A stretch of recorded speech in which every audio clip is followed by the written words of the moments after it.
BAB 1891, Akir Pembantayan. Di Dunia Luar, Di Puncak Alam Zangsian, Meskipun Dia Bukan Penguasa Suatu Wilaya, Setidaknya Dia Adalah Kepala Keluarga Kesal. Pada saat ini, dia seperti makhluk yang menyedihkan, berlutut di depan lu waksi dan bersujud serta memohon belas kasihan. Pedang yang kejam itu manipular manusia fana di alam zangsian puncak ini, menakhiri hidupnya. Pembunuhan itu semakin cepat dan cepat. Chen dan Zuli tidak secepat lu waksi. Mereka menyerang beberapa kali berturut-turut tetapi berhasil dihindari oleh lu waksi. Saat pertempuran teras berlanjut, orang-orang di sekitar segera bertahap beradaptasi, dan dengan dorongan dari dua tetua keluarga zu, kepercayaan dari semua orang mulai kembali. Hizi telah menekan orang-orang itu, jadi lu waksi tidak perlu terlalu khawatir. Serahkan saja para cultivator yang tersisa padanya. Dengan lebih dari 300 orang yang mendapatkan kembali kepercayaan dari mereka, mereka jelas merupakan kekuatan yang tidak dapat diabaikan. Tidak peduli seberapa kuat lu waksi, dia tidak dapat membunuh ratusan orang pada saat yang bersamaan. Bahkan para cultivator yang berdiri jauh pun ikut bergabung. Lu waksi telah melahap 8 guntur alai 5 elemen dan seharusnya tidak ada lagi yang tersisa padanya. Untuk menska lu waksi memiliki guntur alai 5 elemen, Zuli dan Chen kan berkoordinasi satu sama lain dan membagi semua orang menjadi 2 tim untuk menyerang lu waksi dari kedua sisi. Lambat laun, lu waksi jatuh ke posisi pasif dan hampir tertusuk pedang beberapa kali di bagian vitalnya, dan tubuhnya pun terluka. Hal ini membuat mereka semakin terangsang, dan kecepatan serangan mereka pun menjadi lebih licik dan aneh. Berbagai gerakan mungkil satu demi satu, yang semuanya digunakan untuk menyerang lu waksi. Lu waksi tidak bisa bertahan sendirian. Jika teras seperti ini, dia akan mati di tangan mereka dalam beberapa tarikan napas saja. Hizi tidak memiliki tenaga ekstra dan ditahan oleh para pendeta itu. Lu waksi beruang keras untuk bertahan dengan mengandalkan 9 transformasi kecepatan alai. Tanpa itu, dia pasti sudah mati di tangan mereka sejak lama. Semuanya, bekerjala lebih keras, lu waksi tidak akan sanggup bertahan lebih lama lagi. Setelah mendapatkan kembali kepercayaan dari mereka, wajah semua orang dipenuhi dengan antusiasme. Mereka tidak menyangka bahwa mereka akan menjadi penerima manfaat utama. Lu waksi berada dalam posisi yang sulit dengan beberapa luka pedang di tubuhnya, mengeluarkan banyak darah. Alam kesatuan langit dan bumi tidak berfungsi, dan darah dibiarkan jatuh, dan saraf semua orang berangsur-angsur menjadi lumpuh. Lebih dekat. Lu waksi semakin jarang melakukan serangan balik. Dia pada dasarnya menghindar dan dengan sengaja terbang menuju bagian gua yang lebih dalam, yang relatif sempit. Chen kan punya firasat buruk. Mengapa lu waksi membiarkan mereka pergi ke tempat terpencil? Ini tidak masuk akal. Semua orang sudah kewalahan oleh kemenangan dan mengelilinginya, ingin menjadi orang pertama yang membunuh lu waksi dan merebut harta karuna itu darinya. Lebih dari 300 orang secara bertahap berkumpul bersama, dan melihat situasi hampir siap, senyuman mungkil di bibir lu waksi. Mundur. Chen kan memutar tubuhnya dan mundur. Bagaimanapun, dia adalah alam yuanjin tingkat tinggi, dan kewaspadaannya lebih tajam daripada orang biasa. Melihat Chen kan mundur, Zuli menjikutinya. Pada saat ini, sebuah lubang hitam mungkil di depan lu waksi, tubuhnya menggelang, dan 2 guntur alai 5 elemen melayang di udara. Lu waksi, persetan dengan ibumu. Lu waksi, dasar penjahat hina dan tak tahu malu. Berbagai umpatan terdengar di mana-mana. Tapi segera. Suara mereka tenggelam oleh ledakan berikutnya. Lu waksi menjber kuali penelan surga dan meladakan guntur alai 5 elemen. Boom. Peter alai 5 elemen meledak di antara lebih dari 300 orang. Gelambang kejut yang terbentuk dapat dibayangkan. Sebuah lubang hitam besar mungkil di area tengah. Kekuatan melahapnya yang mengerikan langsung menelan banyak pembudidaya. Hanya Buddha seperseribu detik hingga akibatnya menggelang, dan sebagian besar pendeta di sekitar menggelang.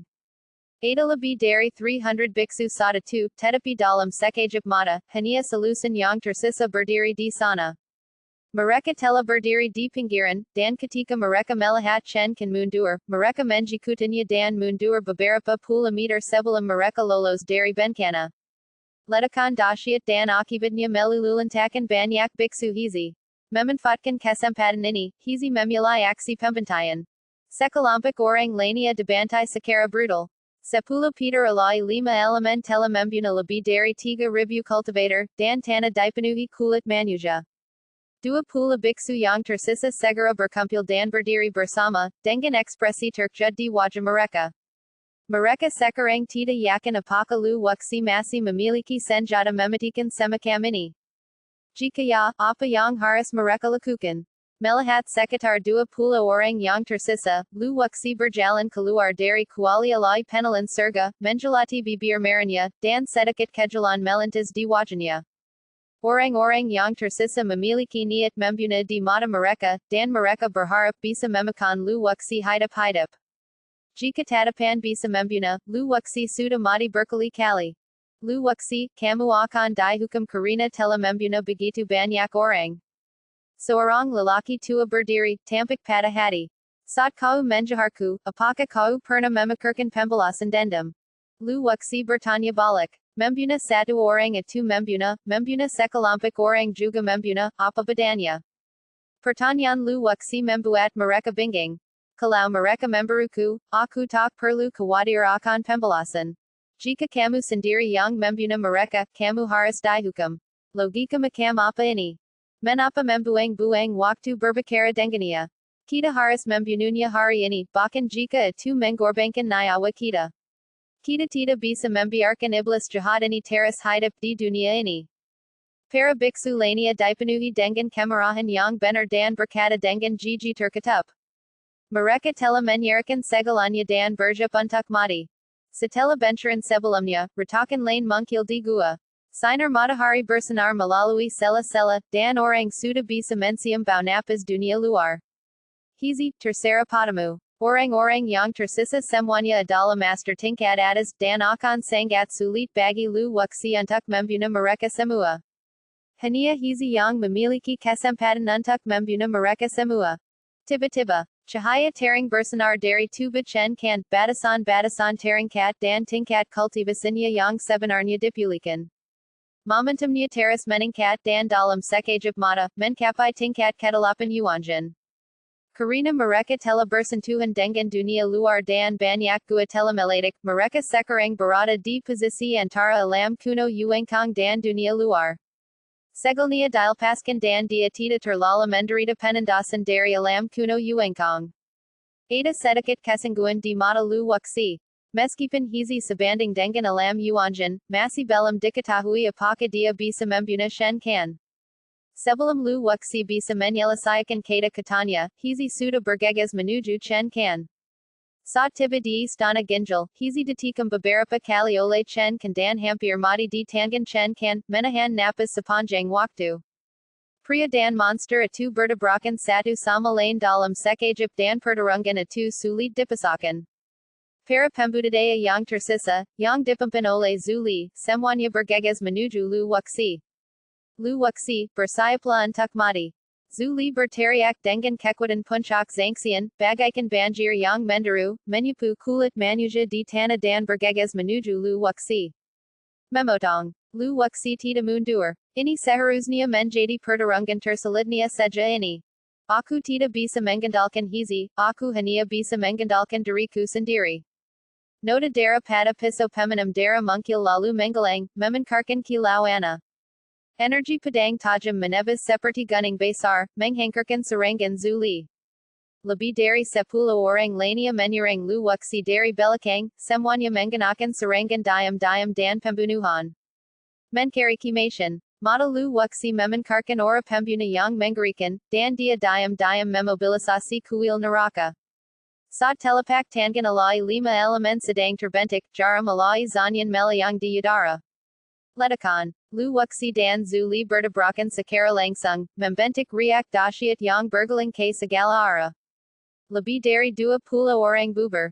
Bahkan jika Lu Wuxi masih memegang Peter alai 5 elemen di tangannya, ancaman bagi mereka sangat kesal. 5 elements divine thunder kokok untuk sarangan diam berskala besar. Samakan sedikit jumlah orang, semakin rendah tingkat mematikannya. Dengan bantuan kekuatan tolak zuli, lu wuxi bergeling ke belakang dan keluar dari lingkaran. Kuil neraka, hankerkan. Sebuah kuil hitam pekat mungkil di atas kehampaan. Pada saat terjadi tabrakan, lebih dari 20 orang terjebak di tempat dan tidak dapat bergerak. Setelah menerobos ke tingkat ketiga kebatian spiritual, kuil neraka telah membuat kemajuan lebih jauh. Apa-apaan benda ini? Kenapa aku tidak bisa menggerakkan tubuhku? Orang tua yang baru saja menghina lu wuxi hendak mulai menggempat. Waktu penendasan kuil neraka terbatas, dan lu wuxi perlu membunuh lebih banyak orang dalam waktu yang terbatas. Jara malai zanyan dipanggil, dengan mudah menembus perisai pertahanan mereka dan menembus lautan jiwa mereka. Hanya dalam sekejap, lebih dari 10 orang terbunuh oleh jara malai zanyan. Zuli merong dan menebus kuil neraka dengan pedangnya. Kuil neraka yang menggembang di kehampaan bergetar dan sebuah retakan mungkil, ternyata itu hanyalah ilusi. Orang-orang yang tersisa bebas bergerak. Pada saat ini, telepak tangan di 5 elemen mungkil dan menampar dari udara. Crack, crack. Dara mengalir ke mana-mana, dan banyak dari belasan orang yang tersisa terbunuh, hanya menyisakan 4 orang di lapangan. Siapa yang mengira bahwa lu wuxi, seorang dewa spiritual tingkat ketiga, dapat dengan tenang membunuh begitu banyak orang ketika berhadapan dengan lebih dari 20 dewa mendalam yang menjaharnya, benar-benar membalikkan kognisi mereka. Pada suatu saat Zuli bahkan ingin bunuh diri saat itu juga. Ia tidak berani menghadapi orang lu wuxi yang hampir seperti iblis. Setelah melihat keempat orang yang tersisa, lu wuxi tersenyum, tampak lega. Tinggal 4 orang lagi, jadi tidak perlu khawatir. Hizi dan Chen kan bertarung dengan senjat. Batu-batu di sekitar mereka teras melingkar turun, dan dunia luar biasa terlihat. Lu wuxi ingin segera mengakhiri pertempuran dan membunuh mereka semua sebelum gua dibuka. Begitu gua itu terbuka, mereka akan melarikan diri tanpa ragu-ragu. Pada saat itu, beritahu keluarga dan sekt mereka. Jika mereka bergabung, itu akan sangat merepotkan. Potong rumput dari akarnya untuk menghindari masalah di masa mendatang. Tuangkan semua karen di kuali alai penelan surga ke dunia Taihuang, dan energi abadi yang hilang akan dipulihkan dengan kesempatan yang terlihat oleh mata telanjang. Dengan semburan tubuhnya, lu wuxi mengambil inisiatif menyerang. Pedang pemenang dara menebus ke bawah, dipadukan dengan 9 transformasi gerakan alai, tak terkalahkan, dan laju pertempuran pun menjadi semakin cepat. Mereka tidak secepat lu wuxi, jadi jika lu wuxi ingin membunuh mereka, dia hanya bisa mengandalkan kesempatan. Ayo kita keluar dari gua dan kabur dari sini. Zuli ketakutan dan berlari ke arah sela itu, berniat kabur. Sungguh tidak dapat dipercaya bahwa tuan muda keluarga zu dipaksa sampai ke titik ini. Ke mana kalian pergi? Bagaimana mungkin lu wuxi membiarkan mereka pergi, jadi dia diam-diam memanggil kuali alai penelan surga. Kalau semuanya gagal, lahap semuanya. Rantai sihir yang tak terhitung jumlahnya memanjang dari segala arah. Ada terlalu banyak orang sebelumnya, jadi lu wuxi tidak berani menggunakan rantai sihir karena takut akan serangan balasan. Pergelangan kakiku terikat. Salah satu dari mereka baru saja melarikan diri sekitar 3 meter ketika dia terpaku di tempat dan tidak dapat bergerak. Tubuhnya mundur sedikit demi sedikit, seolah-olah dia diseret oleh sesuatu. 3 orang lainnya berada dalam situasi yang sama, termasuk Zuli. Kaki mereka terjerat dalam rantai sihir. Tidak peduli seberapa keras mereka beruang, mereka tidak dapat melepaskan diri dari rantai itu. BAB 1892 dari seni melahap surga kehancuran besar, bunuh mereka semua.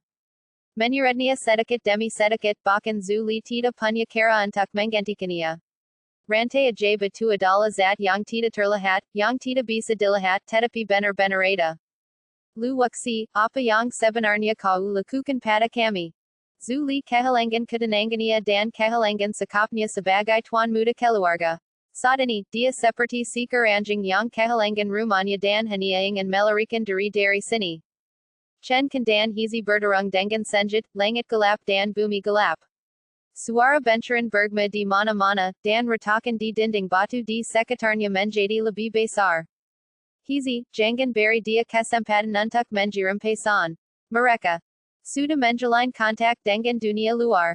Begitu Shen kan menjerampaikan ke keluarga Shen, semua usahanya akan sia-sia. Kita harus menekan pemain kulit hitam dengan seluruh kekuatan kita. Setelah Hizi menerima perintah, dia memukul Chen kan dengan tongkat demi tongkat, membuat Chen kan merasa sangat bersalah. Dia belum pernah melihat cara bertarung yang tidak tahu malu seperti itu.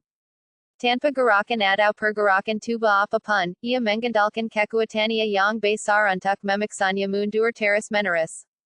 Lu Wuxi mengendalikan rantai ajaib dan menyeret keempat orang di depannya. Kuali alai penelan surga kumpulkan. Keempat lubang hitam menelan semuanya. Api iblis yang bergeling menyerang. Zuli menjerat dan dengan cepat berubah menjadi bola karen, menggelang tanpa jejak. Pada saat ini, keluarga Zhu dan keluarga Shen sudah dalam kekacauan. Terjadi fluktuasi hebat di ala prasasti jiwa keluarga. Tetua yang menjaga ala prasasti jiwa sangat takut hingga dia jatuh ke tanah, dan seluruh deretan prasasti jiwa meledak bersamaan. Wajah Shen Guang tampak muram. Di antara para murid dan tetua keluarga Shen yang memasuki alam kuno Yuangkong, hanya tablet jiwa Shen kan yang belum hancur. Tablet jiwa orang lain semuanya meledak tanpa kecuali. Meledaknya monumen jiwa berarti kematian orang ini. Situasi keluarga Zhu serapa. Setelah mengetahui bahwa monumen jiwa putranya telah meledak, Zhu Qiaoyang merang ke langit. Zuli adalah putra satu-satunya, dan sejak kecil ia telah diberi harapan besar. Ia telah dileta sebagai kepala keluarga berikutnya. Sekarang setelah putranya meninggal, hal terpenting adalah kita masih belum tahu di tangan siapa dia meninggal. Setelah menyempurnakan keempatnya, Lu Wuxi minggir dan menyelesaikan pertempuran untuk Hizi. Serangan mendadak yang kadang-kadang terjadi membuat Chen kan kelelahan dalam menghadapinya. Lagi pula, Chen kan berada di level ke-8 Yuanjin, jadi serangan Lu Wuxi tidak berguna baginya. Tak apa jika kau mengganggunya. Dia mengeluarkan busur panah misterius dan menggerakkannya ke Chen kan yang terkejut. Panah misterius itu terutama mengandalkan kekuatan mental untuk membunuh orang. Lu Wuxi telah menembus ke tingkat ketiga kebatian spiritual, dan kekuatan mentalnya telah meningkat pesat. Hizi, bersayaplah. Lu Wuxi diam-diam menjerampaikan kepada Hizi, namun sayangnya indera spiritualnya tidak dapat memasuki otak Hizi dan hanya dapat bersuara di telinganya. Patangan hitam menyerang lebih cepat. Mata hukuman surgawi, ilusi misterius. Lu Wuxi berteriak keras dan semua kekuatan mental di istana Niwen, seperti banjir yang menderu, menjemban menjadi anak panah tebal, langsung menuju lautan jiwa Chen Kan. Berikutnya, anak panah dari busur selang misterius itu melesat dan mengunci lautan jiwa Chen Kan. Bahkan jika mereka tidak dapat menembus jiwanya, mereka setidaknya akan menyebabkan kerusakan serius padanya. Chen kan menjerat dan merasakan sakit yang tajam di istana Niwania. Jara malai zanyan dengan mudah merobek perisai pelindungnya dan sebuah anak panah putih pun mungkil. Chen kan layak menjadi Yuanjin tingkat 8. Fusingnya hanya berlangsung selama seperseribu detik dan dia bereaksi cepat. Lu Wuxi, barannya kau menyerangku secara diam-diam. Chen kan marah, sangat marah. Ia tidak menyangka bahwa ia akan dilukai oleh seekor semut kesel. Kekuatan jiwa yang dahsyat mungkil dan menghancurkan panah misterius itu. Swish. Tabrakan kekuatan mental dan kekuatan jiwa, anak panah Lu Wuxi tidak memiliki masalah membunuh Rana Zangxian, tetapi itu masih jauh dari cukup untuk menghadapi Rana Yuanjin. Lu Wuxi melakukan semua ini bukan untuk membunuh Chen Kan, tetapi untuk menciptakan kesempatan bagi Hizi. Pada saat benturan, Shen kan merasakan sakit di lautan jiwanya. Dia tidak menyangka bahwa anak panah yang dilepaskan Lu Wuxi begitu kuat. Hizi, bertindaklah. Saat rasa sakit yang tajam datang dari lautan jiwanya, Chen kan kehilangan kesadaran untuk beberapa saat. Pada kesempatan yang sangat langka ini, Hizi tiba-tiba terjatuh dengan tongkat api di tangannya. Dentang. Meskipun Chen kan sempat kehilangan kesadaran, nalurinya mengatakan bahwa dia dalam bahaya. Dia terus menggayungkan pedang di tangannya untuk menangkis serangan Hizi. Tongkata pd tangan hizi bagaikan tetasan air hujan yang labat menghantam dengan ganas. Akurnia, Satella Ratasan Kali Hantaman, Padang Panjang di Tangan Shen Kanpada Dan Baruba Menjadi Patangan Yang Tok Terhidang Jumlanya. Crack. Lengan Chen Kantita Dapat Mengander Dan Lang Sung Pada Ole Tongkata Pia 2. Chen Kantursantik Kasakitan. Ia Tita Barani Melawan Laji Dan Memanfatkan Momen Katika Kasidarania Puli Untuk Bergegas Menuju Sela 2. Mau ke mana kau? Lu wuxi tita akan membiarkannya pergi meskipun ia berusaha sekuat tenaga. Ia menggalangi jalan di depannya dan menghantarkannya dengan 5 elements divine palm. Keluar dari sini. Shen kan juga menyerang dengan telapak tangan. Telapak tangan saling bertabrakan, tubuh lu wuxi terpental ke belakang, tuling di lengannya terkena hukum yuanjan dan patah. Lu wuxi mengabaikan rasa sakitnya, mengangkat piso peminum darah di tangan kirinya, dan menebas Chen kan lagi. Chen kan panik, dia belum pernah melihat gaya bertarung yang begitu putus asa, tidak lama lu wuxi terekspos, dia tampak siap bertarung sampai mati. Orang gila, kau orang gila. Chen kan hanya bisa menggambarkan lu wuxi sebagai orang gila. Dia adalah yuanjan tingkat 8, tetapi dia dipaksa sampai ke titik ini. Tidak ada yang akan percaya jika dia memberitahu orang lain tentang hal itu. Lu wuxi berhasil menahan Shen kan, dan hizi melancarkan gelambang serangan kedua. Lengan kanan Shen kan pada dan dia kehilangan pedangnya. Tangan kirinya baru saja beradu dengan lu wuxi, jadi meskipun dia tidak terluka, Taihuang masih melakai beberapa urat dan pembuluh darahnya, dan kecepatan gerakannya jauh lebih lambat dari sebelumnya. Rantai ajaib batu terlempar keluar dan melilit kaki Chen kan. Buka untukku. Chen kan melepaskan diri dari rantai sihir itu. Pada saat ini, gelambang serangan hizi yang kedua bagaikan kilat yang dahsyat, menghantarkan dengan sekuat tenaga. Bang, bang, bang. Chen kan tertegan. Dia tidak tahu berapa kali dia dipukul di tubuhnya, terutama tulang di bahannya, yang hampir hancur menjadi bubuk. Lengannya terkelai dan dia kehilangan kemampuan bertarungnya. Dengan kakinya saja, dia bukan tandingan Kuroko. Lu wuxi terduduk di tanah dengan kelelahan. Ia baru saja bertarung dengan Chen kan, yang telah menghabiskan seluruh energi spiritual Taihuangnya. Kedan kesatuan langit dan bumi diaktifkan, dan lengan yang terluka pulih dengan cepat. Melihat kecepatan perbaikan lu wuxi yang luar biasa, Chen kan tidak dapat menahan senyum pahat. Mereka semua salah dan sangat meremehkan kekuatan lu wuxi. Tongkata pd tangan hizi jatuh ke kepala Shen kan. Selama tongkat itu menjenainya, Shen kan akan terkabak-kabak. Lu wuxi, apakah kau benar-benar ingin membunuhku? Menapa kita tidak bisa hidup berdampingan? Apapun yang kau inginkan, aku bisa memuaskanmu selama aku bisa melakukannya.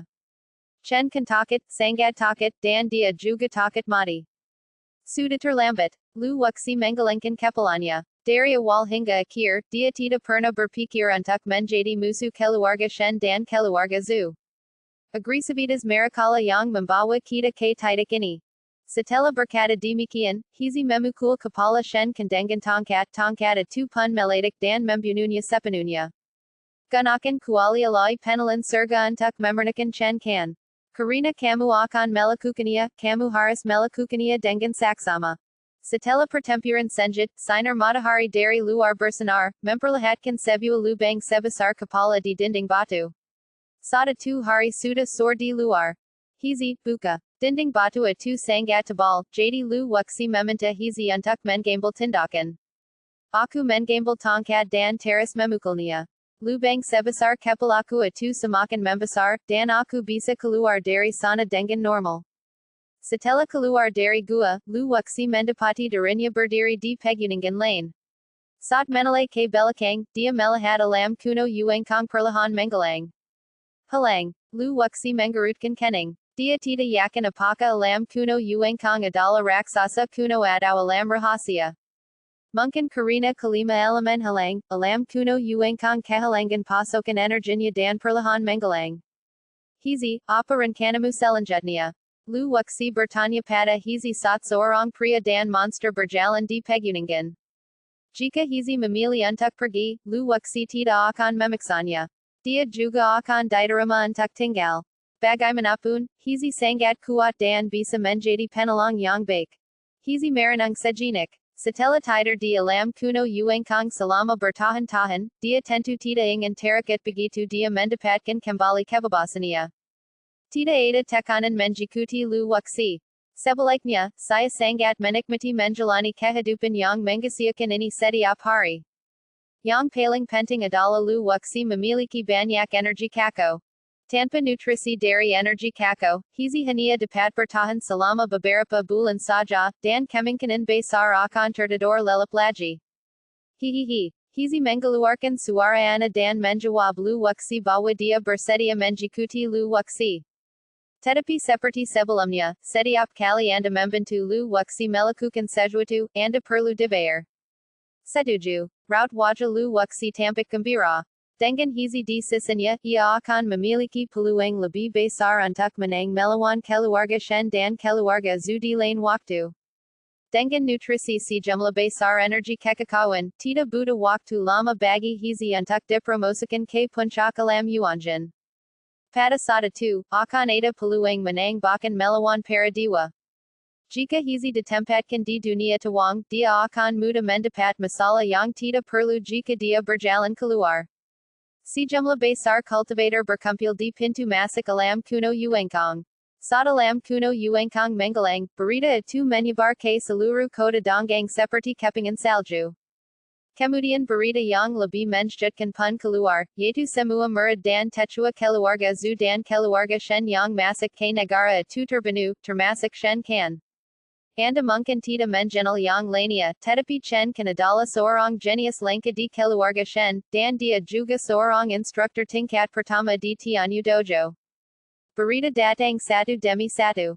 Ada berita dari keluarga lain dan sekt lain bahwa murid dan tetua mereka telah memasuki alam kuno Yuangkang dan semuanya kehilangan kontak. Meledaknya semua monumen jiwa berarti kematian total mereka. Seluruh kota Donggang panik. Lu waksi berjalan bolak-balik melewati pegunungan.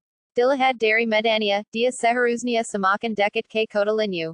Tianshojue, terima kasih telah menyelamatkan hidupku. Sekarang mari kita ucapkan selamat tinggal. Aku harap kau tidak akan mungkil di depan umum tahun depan. Lu waksi melepaskan Tianshojue dan berkata kepadanya dengan sungguh-sungguh.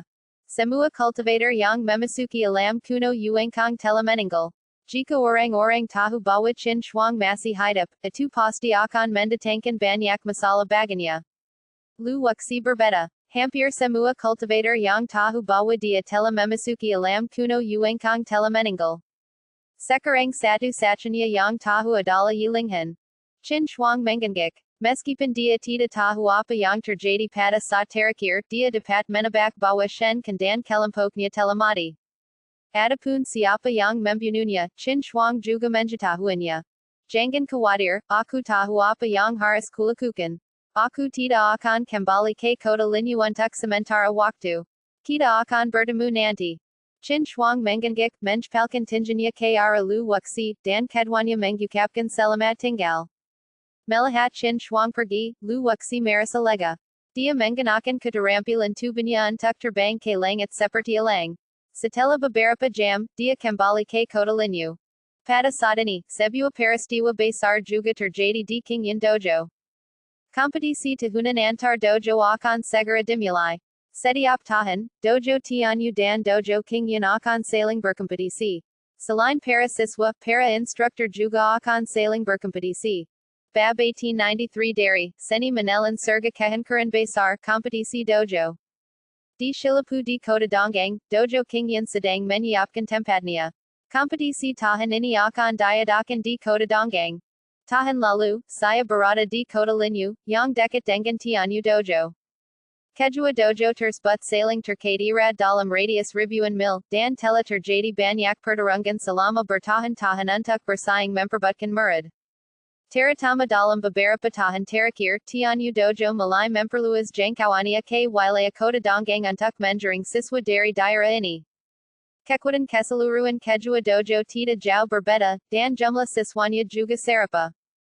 Namun tahun ini mungkin tidak demikian. Munkilnia Black Machine Dojo Telemarampus Hampir Satenga Dairy Instructor D Kingyan Dojo, Yang Menakibitkan Penurunan Tajam Dalam Jumla Instructor Dan Murad D Kingyan Dojo. Banyak Murad Yang Bergabung Dengan Haji Dojo Memili Untuk Keluar. Setelah takdir mereka dieting menggunakan teknik perhitungan roh, mereka mengalami perubahan drastis dan tidak lagi diakui oleh langit dan bumi. Setiap langkah yang diambil orang-orang seperti itu di masa depan akan terikat oleh hukum alam, dan pertumbuhan mereka di masa depan akan terbatas. Banyak orang sangat menyesal mengapa mereka mempercayai omong kosong itu dan meninggalkan Kingyan Dojo. Ada banyak mentor lain yang juga merasa sangat menyesal. Setelah jatuhnya Haji Dojo, banyak instruktur yang pindah ke Tianyu Dojo dan kini menjengkar Kingyan Dojo. Seluruh dojo Kingyan jarang penduduknya, hanya memiliki sedikit siswa, dan banyak kelas telah dijebungkan. Bahkan asrama Nanhu telah kehilangan kemik murnia sebelumnya, dan hanya ada sekitar 300 siswa yang tersisa dari 1.000 siswa.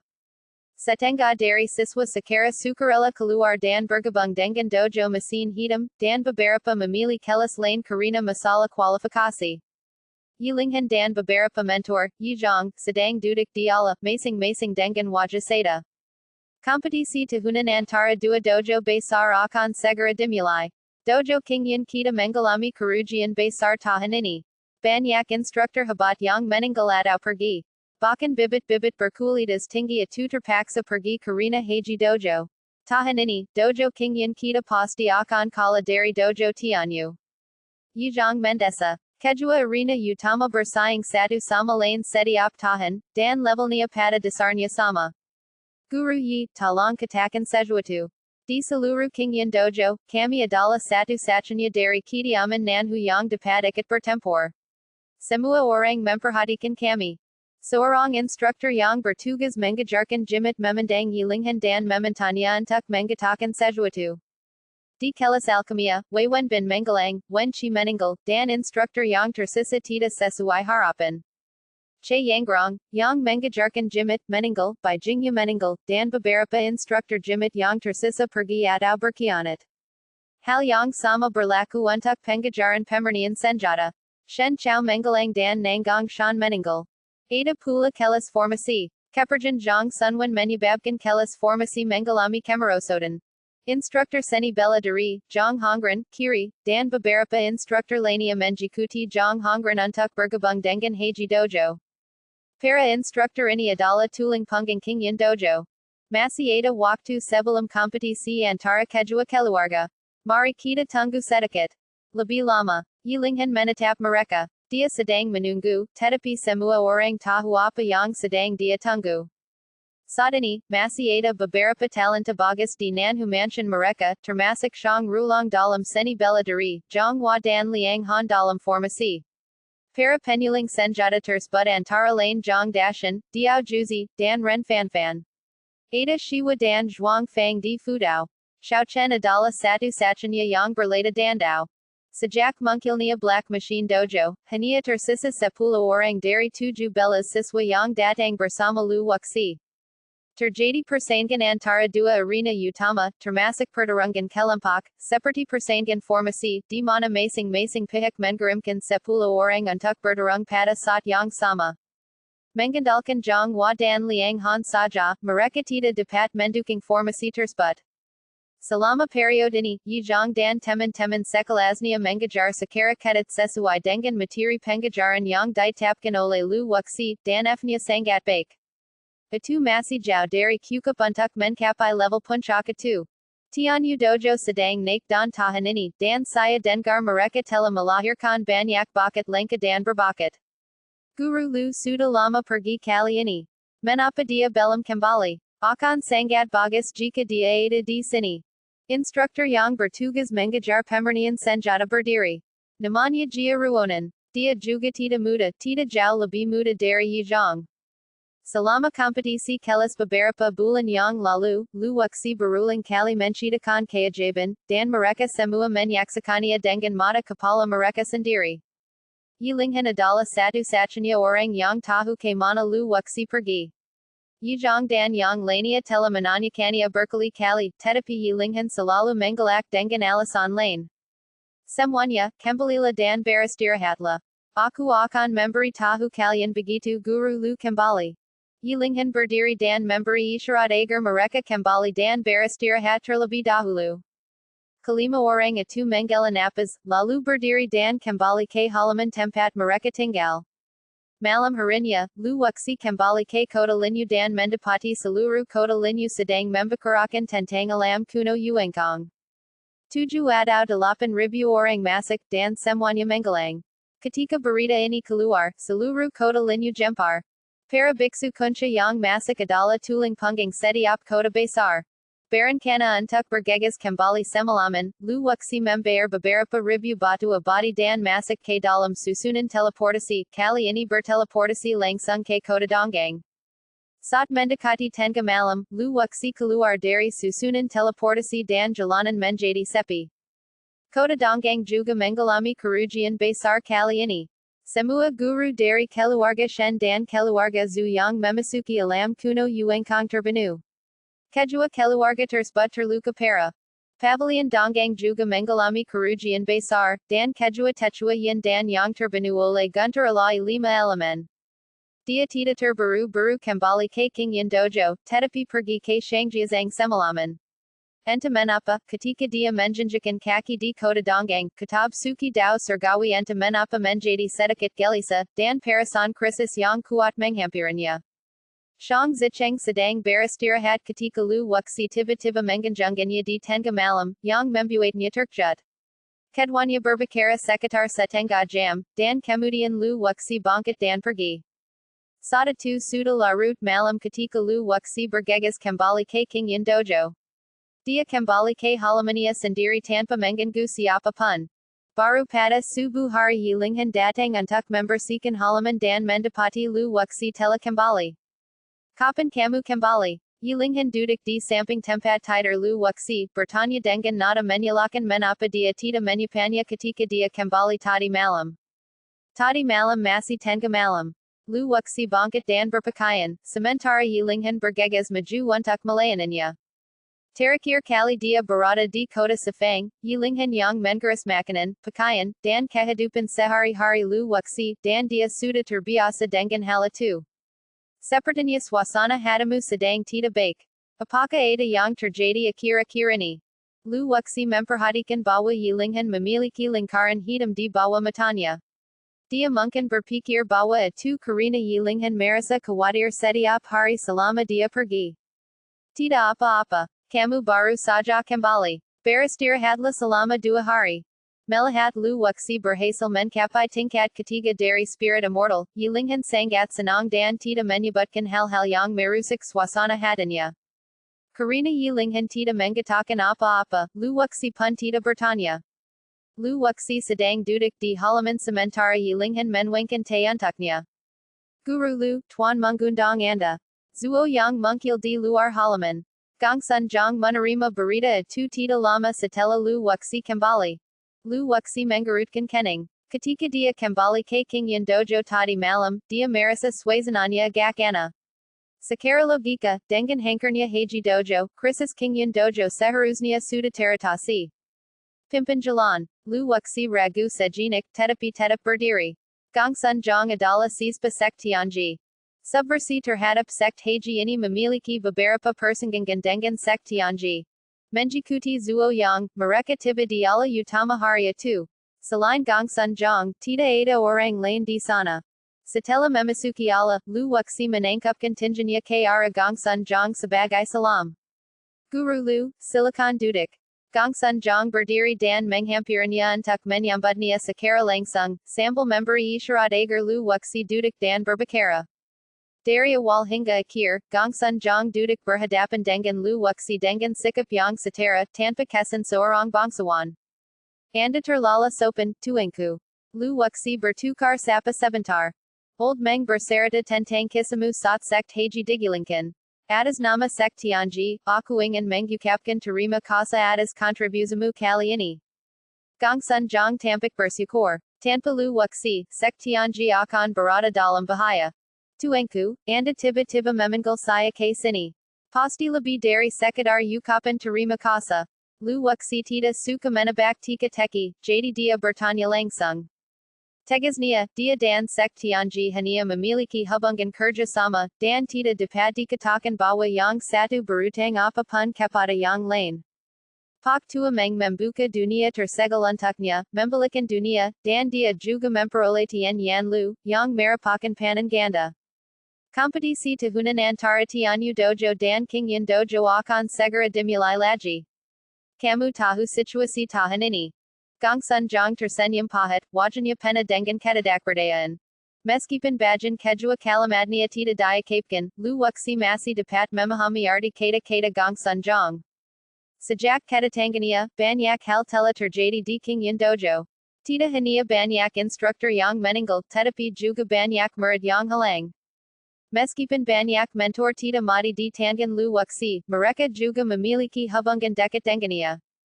Dojo Tianyu. Lu wuxi benar-benar tidak tahu tentang persaingan antara dua dojo besar, tetapi dia tahu bahwa Chen Kan adalah instruktur tingkat pertama di Dojo Tianyu.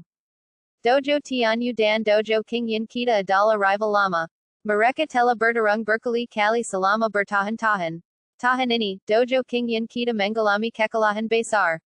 Mereka pasti akan memanfaatkan kesempatan ini untuk menghancurkan Dojo Kingyin kita dan menduduki semua murid dalam radius 1000 mil. Gongsun Jong menjelaskan secara singkat asal usul Dojo Tianyu dan Dojo Kingyin. Ini adalah pertama kalinya Lu wuxi mendengar tentang banyak hal. Lu wuxi tampaknya mengerti mengapa Yilinghan memiliki ekspresi sada di wajahnya. Dia telah mengajar di sini selama lebih dari setahun dan telah bertemu banyak orang. Saya benar-benar tidak tega melihat Kingyin Dojo mengalami kehancuran sedikit demi sedikit. Lu wuxi menggerutkan kening. Dia tidak memiliki perasaan yang mendalam terhadap Kingyin Dojo. Bagaimanapun, dia hanya tinggal di sini untuk sementara waktu dan tidak berencana untuk tinggal lama. Tidak peduli apapun, Kingyin Dojo membantunya di saat kritis, dan Lu wuxi tidak tega melihat Kingyin Dojo hancur dengan mata kepalanya sendiri. Kau ingin aku membantu Kingyin Dojo? Lu wuxi mengerti arti kata-kata Gongsun Jong dan ingin dia membantu menyelamatkan Kingyin Dojo. Sekarang hanya kaulah yang bisa menyelamatkan Kingyin Dojo. Gongsun Jong mengatakan yang sebenarnya. Kingyin Dojo mengalami kerugian besar tahun ini. Tingkat keseluruhan baik siswa maupun instruktur telah menurun. Belum lagi memenangkan Tianyu Dojo, bahkan menjadi pertanyaan apakah seseorang dapat lolos tanpa cedera. Lu wuxi berpikir keras. Awalnya dia berencana untuk pergi setelah kembali kali ini. Skala kota Donggang masih terlalu kesal. Bahkan jika berkembang hingga puncaknya, itu hanya akan menjadi negeri Donggang. Persaingan antara dua arena utama ini akan memberikan banyak keuntungan, dan ini juga merupakan kesempatan bagi kalian. Melihat Lu wuxi yang sedang berpikir keras, Gongsun Jong melanjutkan. Lu wuxi membutuhkan banyak harta karun untuk menembus level kultivasinya. Ini juga merupakan kesempatan yang sangat bagus baginya. Ketika mendengar kata harta karun, mata Lu wuxi berbinar. Pada kompetisi kelas terakhir, saya memenangkan banyak harta dan menerobos 4 alam secara berturut-turut. Jika dua dojo bersaing, bukankah aku akan dapat mengambil untung darinya dan mungkin menerobos ke alam spiritual tingkat tinggi? Pada saat itu, aku tidak akan takut menghadapi alam yuanjin tingkat rendah. Tak ada keuntungan, tak ada kebangkitan awal. Lu wuxi adalah orang awam, dan tentu saja dia tidak akan melakukan apapun yang tidak menguntungkannya. Namun, tidak ada perubahan di wajahnya, karena dia masih belum mengetahui detail persaingan antara dua arena utama itu. Saya perlu menyelidaikinya secara menyeluruh sebelum saya dapat menyetujui permintaan Gongsun Jong. BAB 1894 dari seni melihat surga kehancuran besar. Saat ini, sumber daya masih menjadi yang utama. Hanya dengan sumber daya, kita dapat tumbuh dengan cepat. Seritakan secara rinci. Lu wuxi ingin mengetahui informasi lebih lanjut. Jika itu membahayakan nyawanya, tentu saja dia akan berpikir dua kali. Dojo Tianyu dan Dojo Kingyin kami didirikan pada tahun yang sama, dan keduanya memiliki fondasi yang sama. Salama bertahan tahan, mereka sailing berdarung memperbutkan sumber murid, dan bahkan ada pembunuhan. Akhirnya, kedua dojo dengan suara bulat memutuskan untuk menggunakan persaingan antar dojo untuk menentukan sumber murid bagi beberapa kota besar dalam radius ribuan mil. Gongsun Jong menjelaskan secara singkat sejarah perkembangan kedua dojo tersebut terutama beberapa tahun pertama ketika pertempuran sangat sengit. Lu Wuxi menggengik. Baik itu sekt, keluarga, atau kuil dao, perkembangan jangka panjang tidak dapat dipisahkan dari para siswa. Sekt perlu merekrut penjahat berbakat, keluarga membutuhkan darah segar, dan dojo membutuhkan siswa dengan bakat luar biasa. Apa aturan rincinya? Lu Wuxi terus bertanya. Sebenarnya, peraturan kompetisi kelas bulanan kingyan dojo kami dirumuskan sesuai dengan peraturan kompetisi dojo, kecuali bahwa ada persyaratan tambahan berupa mentor untuk kompetisi antar dojo. Gongsun Jong takut Lu Wuxi tidak mengerti, jadi dia menjelaskannya dengan sangat rinci. Apakah persaingan antar mentor akan berujung pada pertarungan hidup dan mati? Inilah yang dikhawatirkan Lu Wuxi. Tianyu dojo pena dengan bakat terpendam, dan chen kanadala kantonya. Lu Wuxi harus memastikan semuanya berjalan lancar. Umumnya tidak, tetapi ada kalanya keadaan khusus tidak dikecualikan. Gongsun Jong menjawab dengan jujur. Tujuan dari kompetisi ini adalah untuk menarik siswa, dan pertarungan hidup dan mati jarang terjadi. Ada pengecualian untuk segalanya, dan Gongsun Jong tidak berani terlalu percaya diri. Bagaimana dengan hadiah yang kau sebutkan tadi? Lu Wuxi bahkan tidak takut pada alam yuanjin biasa. Sedangkan bagi mereka yang berada di alam zangxian, siapapun yang berani memprovokasinya akan dibunuh dengan satu tamparan. Jika instruktur dapat memenangkan permainan, dojo akan memberinya hadiah. Tentu saja, selain hadiah dojo, Anda juga dapat bertaruh pada kompetisi dengan lawan Anda. Gongsun Jong menatap Lu Wuxi dengan penarti. Dalam kompetisi kelas beberapa bulan yang lalu, Lu Wuxi memenangkan banyak wang. Beritahu aku apa saja hadiahnya. Mengenai hadiah taruhan dengan Tianyu Dojo, Lu Wuxi tidak yakin apa yang bisa diberikan pihak lain, jadi dia ingin tahu hadiah apa yang bisa diberikan Kingyan Dojo. Seni sihir, senjata, batu ajaib, terserah padamu untuk memilih. Gongsun Jong menunjukkan sedikit senyum di wajahnya. Lu Wuxi jelas setuju karena dia mengajukan begitu banyak pertanyaan. Apakah ada harta karun dari surga dan bumi yang dapat membantuku meningkatkan kultivasiku? Dia memandang rendah seni sihir biasa, tetapi dia tidak kekurangan senjata dan batu ajaib saat ini. Setelah membunuh begitu banyak orang di alam kuno Yuankang, dia mengumpulkan puluhan juta batu abadi. Bahkan jika Kingyan Dojo menawarkan hadiah paling banyak hanya beberapa juta, dan Lu Wuxi benar-benar tidak menganggapnya serius. Kamu juga tahu bahwa harta karun yang dapat meningkatkan kultivasimu terlalu langka. Jika kamu bisa mendapatkan tempat pertama di 3 level, aku punya ramuan tingkat 6 di sini yang akan berguna untukmu. Gongsun Jong berkata dan mengeluarkan ramuan. Pil abadi tingkat 6 sebanding dengan alam yuanjin. Hanya alam yuanjin atau alam shengxian puncak yang dapat memernahkannya. Itu adalah hal yang baik. Ketika Lu Wuxi melihat ramuan tingkat 6 ini, matanya berbinar. Dengan ramuan tingkat 6 ini, Anda dapat mencapai tingkat keempat kebadian spiritual. Jika dia bisa mendapatkan beberapa manfaat dari Tianyu Dojo, terobosania ke zangxian akan segera terjadi. Dengan penambahan hizi, membunuh puncak yuanjin akan menjadi hal yang mudah. Lu Wuxi menunjukkan rasa malu di wajahnya. Meskipun dia sangat membutuhkan ramuan kelas 6 ini, dia tetap tampak tenang.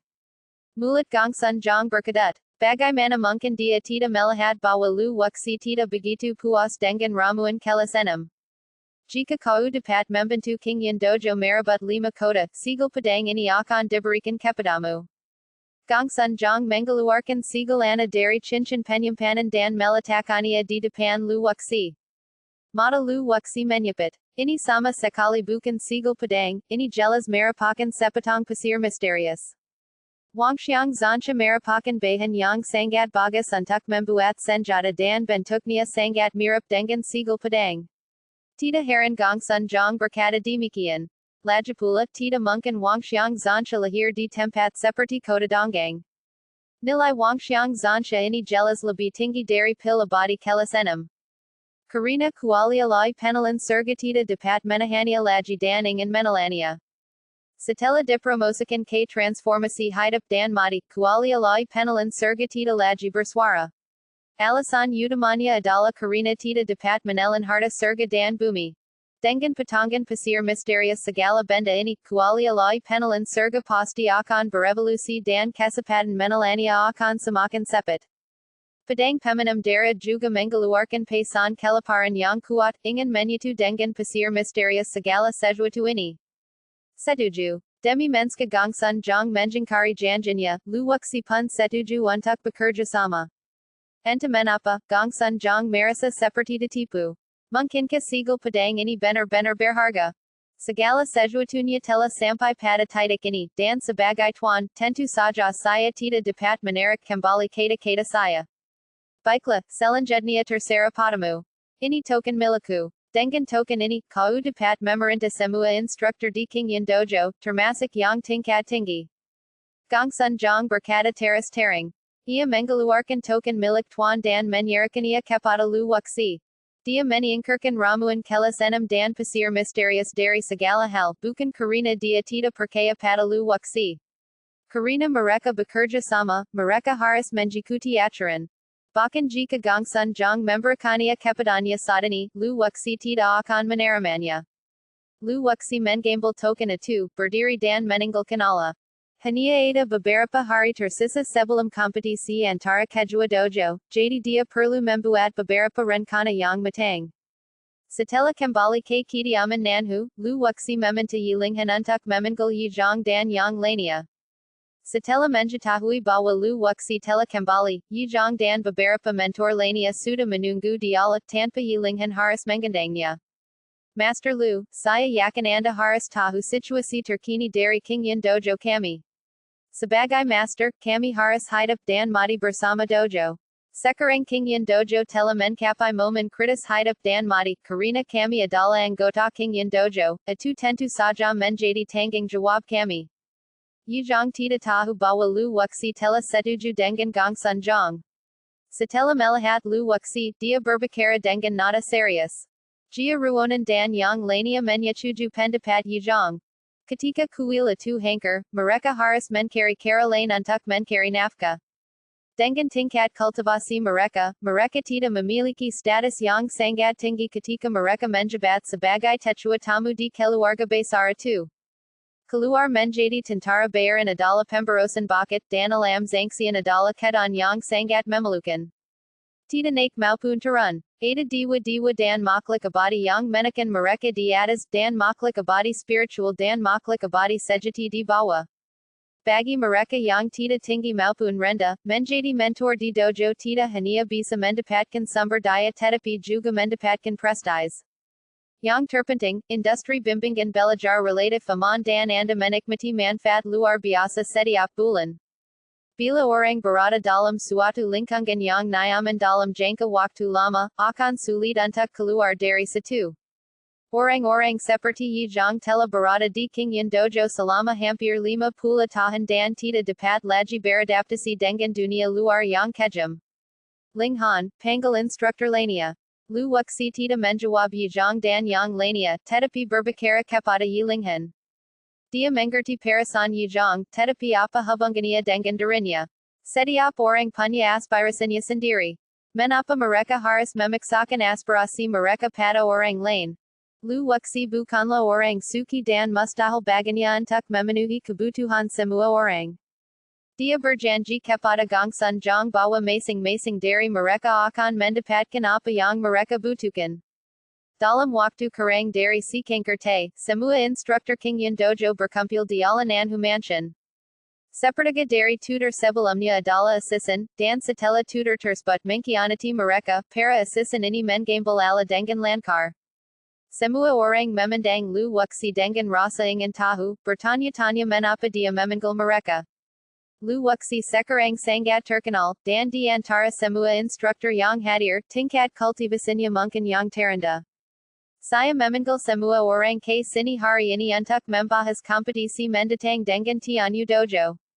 Lu Wuxi berbicara singkat dan tidak punya waktu untuk berbahasa basi dengan mereka. Para mentor yang duduk di sekitar berbisik satu sama lain. Bukankah seharusnya tuan yang berbicara kepada mereka tentang hal ini? Lu Wuxi memiliki kedudukan yang sama dengan mereka dan tidak berhak membahas topik ini dengan mereka. Karena kinerja Lu Wuxi dalam beberapa bulan terakhir, semua orang hanya mengkritiknya secara diam-diam tetapi tidak berani berbicara. Apakah Anda memiliki banyak hal untuk dikatakan? Jika ada sesuatu yang tidak Anda pahami, silakan bertanya segera mungkin. Mata Lu Wuxi menipu sekeliling dengan kegungan yang samar, dan semua orang merasakan tekanan kuat yang datang ke arah mereka. Banyak orang terkejut. Meskipun Lu Wuxi masih muda, orang-orang yang unggul di sekelilingnya sangat menakutkan.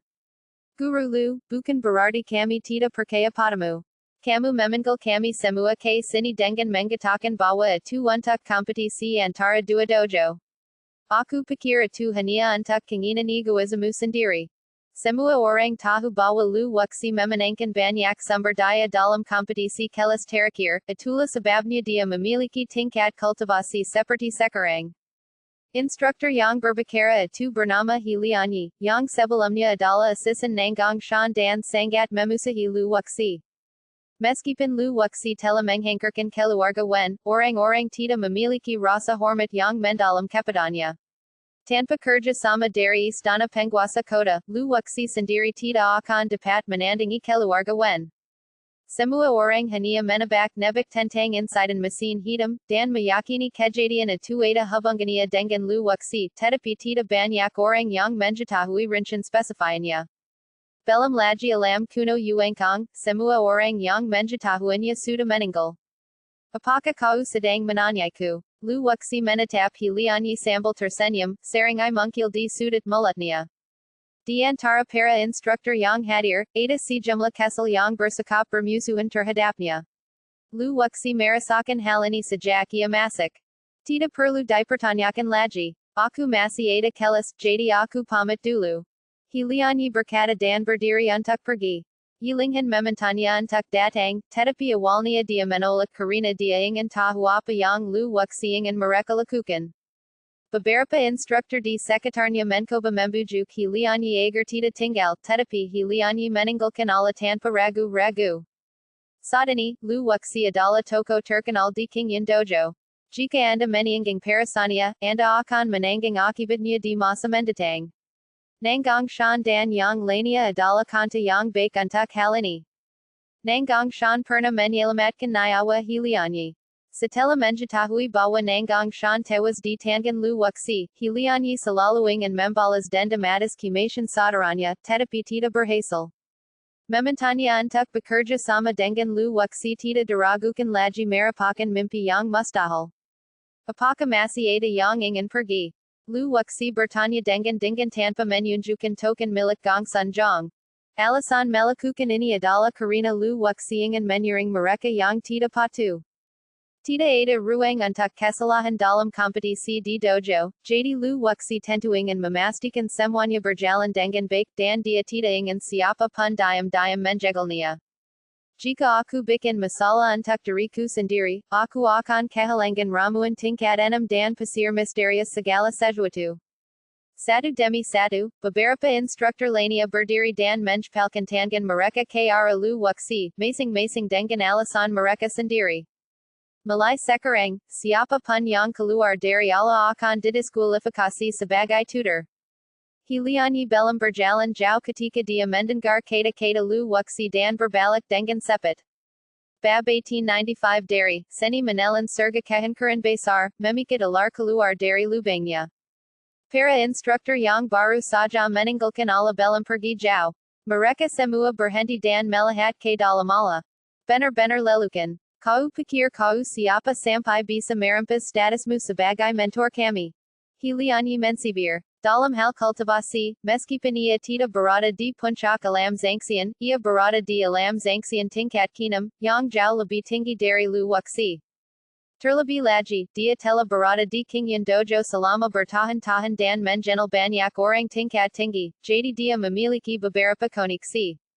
Status Naya Sebagai Mentor Diberikan Oleh Tuan, Kekwali Jika Tuan Menkaviat Hak Tersebut Darinya. Lagipula, ia tidak melakukan kesalahan apapun, jadi bahkan Tuan pun tidak dapat menggesernya tanpa alasan. Perkataan Lu Wuxi benar-benar membuat Hilianyi marah, ada nada mensibir dan menjejek dalam nada bicaranya. Meskipun beberapa instruktur yang keluar bersama Hilianyi tidak berbicara, ekspresi mereka penuh dengan kemarahan. Hanya dengan ini, kata Lu Wuxi sambil mengeluarkan token pemberian Gong Sun Jong. Karena Gong Sun Jong menyerahkan token itu kepada Lu Wuxi, itu sama saja dengan menyerahkan kekuasaan kepadanya juga. Meskipun tidak disebutkan secara eksplisit, semua orang mengetahuinya. Melihat tanda kebesaran Tuan, semua orang di dalam aula saling berpandangan, dengan ekspresi tidak percaya di wajah setiap orang. Para mentor yang tidak memiliki dendam terhadap Lu Wuxi diam-diam bersukacita. Lu Wuxi telah berperilaku terlalu jahat dalam beberapa bulan terakhir. Setiap orang yang cerdas dapat melihat bahwa keluarga Wen akan hancur. Tanpa strategi Lu Wuxi, hasil akhirnya pasti keluarga Wen dan istana penguasa kota akan menderita kerugian, sementara keluarga lain akan diuntungkan. Di Kingyan Dojo, baik instruktur maupun siswa pada dasarnya menerima Lu Wuxi dan sangat menghormatinya. Adapun Hilianyi, dia masih menyimpan dendam terhadap Lu Wuxi karena kematian Nangang Shan.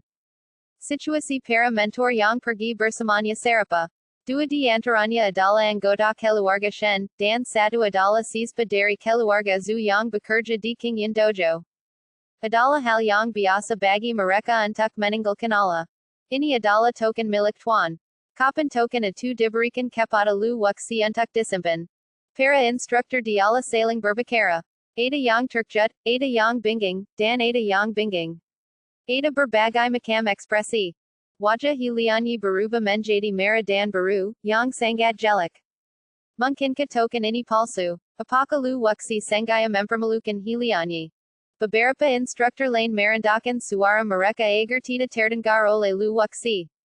Mereka tidak tahu bahwa kekuatan spiritual dalam radius beberapa ratus meter dapat merasakan semuanya dengan jelas. Sungguh tidak dapat diterima jika Tuan menyerahkan kekuasaan di tangan nya kepada seorang spiritual abadi tingkat ketiga. Mulai sekarang, Master akan mengasingkan diri selama sebulan. Semua hal, besar atau kecil, di Kingyan Dojo harus diatur oleh Master Lu. Pada saat ini, Zuo yang muncul. Semua orang tahu bahwa Zuo yang adalah orang kepercayaan Tuan, dan kata katanya benar-benar menghancurkan fantasi Hilianyi. Awalnya dia berencana untuk menemui Tuan dan berbicara baik-baik dengannya. Sang penguasa tiba-tiba mengumumkan bahwa ia akan mengasingkan diri. Tuannya sudah jelas. Ia tidak ingin melihat mereka untuk sementara waktu dan mendelegasikan semua kekuasaan kepada Lu Wuxi. Bagaimana ini bisa terjadi? Semua orang menatap Lu Wuxi dengan sedikit ketakutan. Hanya dalam beberapa bulan, Lu Wuxi benar-benar menguasai seluruh Kingyan Dojo. Saya tidak terima. Saya tidak melakukan kesalahan apapun.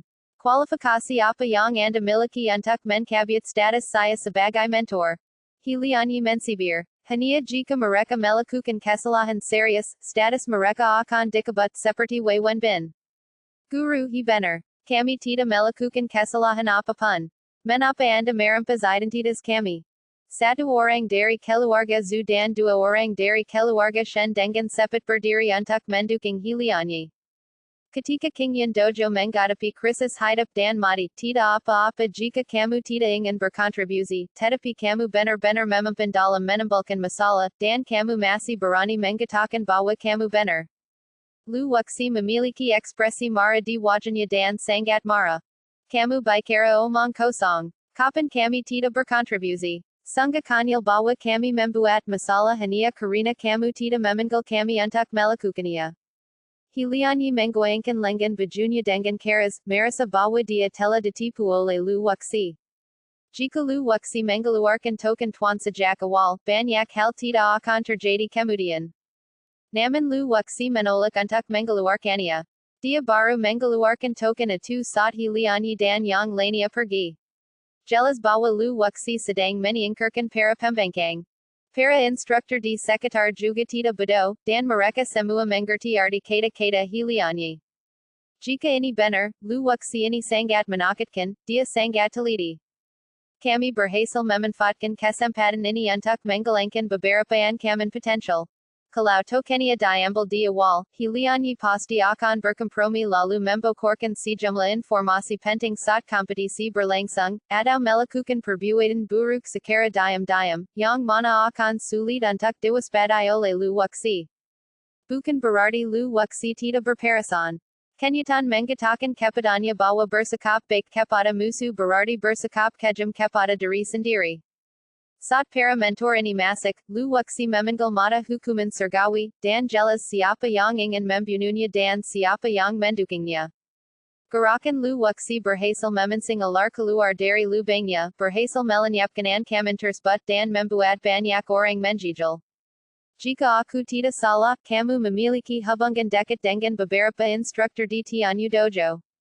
Lu wuxi menggunakan sedikit kekuatan kitab suci dao surgawi, dan dikombinasikan dengan mata hukuman surgawi, dia menguasai sedikit dao surgawi dan dao manusia, dan menyampilkan beberapa hal. Begitu dia selesai berbicara, wajah hiliannya sedikit berubah, dan ekspresi ini dilihat oleh banyak orang. Hilianyi, barananya kau diam-diam bersekutu dengan guru dari tianshojue. Yijang sangat marah dan berdiri untuk memarahinya.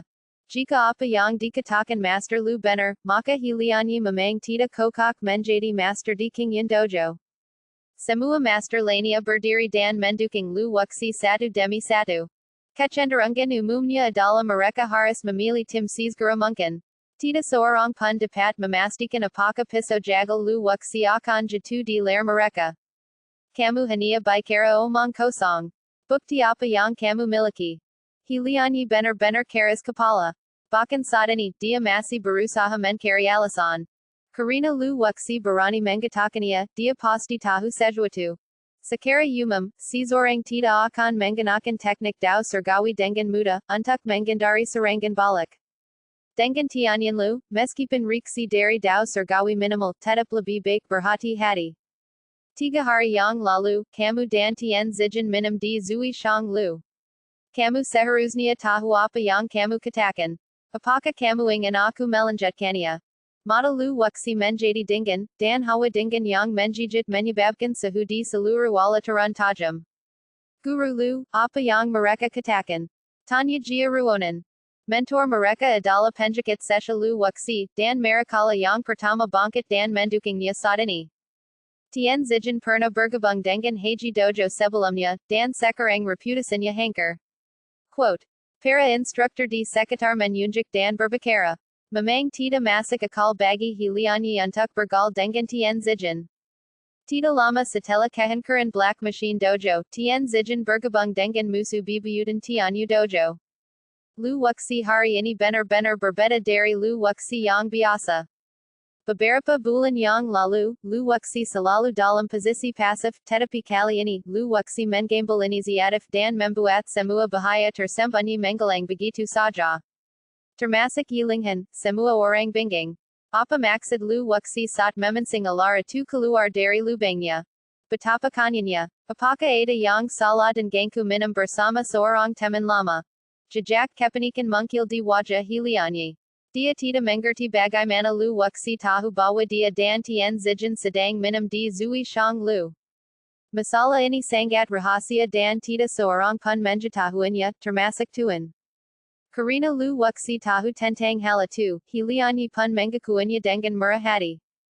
Karena kamu menolak untuk mengakuinya, aku tidak punya pilihan selain meminta orang yang terlibat untuk datang dan menghadapimu. Lu wuxi dipenuhi dengan niat membunuh. Niat membunuh yang mengerikan itu seperti binatang buas, seperti gunung, menekan bahu hilianyi. Mendengar ini, hilianyi menjadi semakin gelisah. Tian Zijin seharusnya berada di tianshojue saat ini.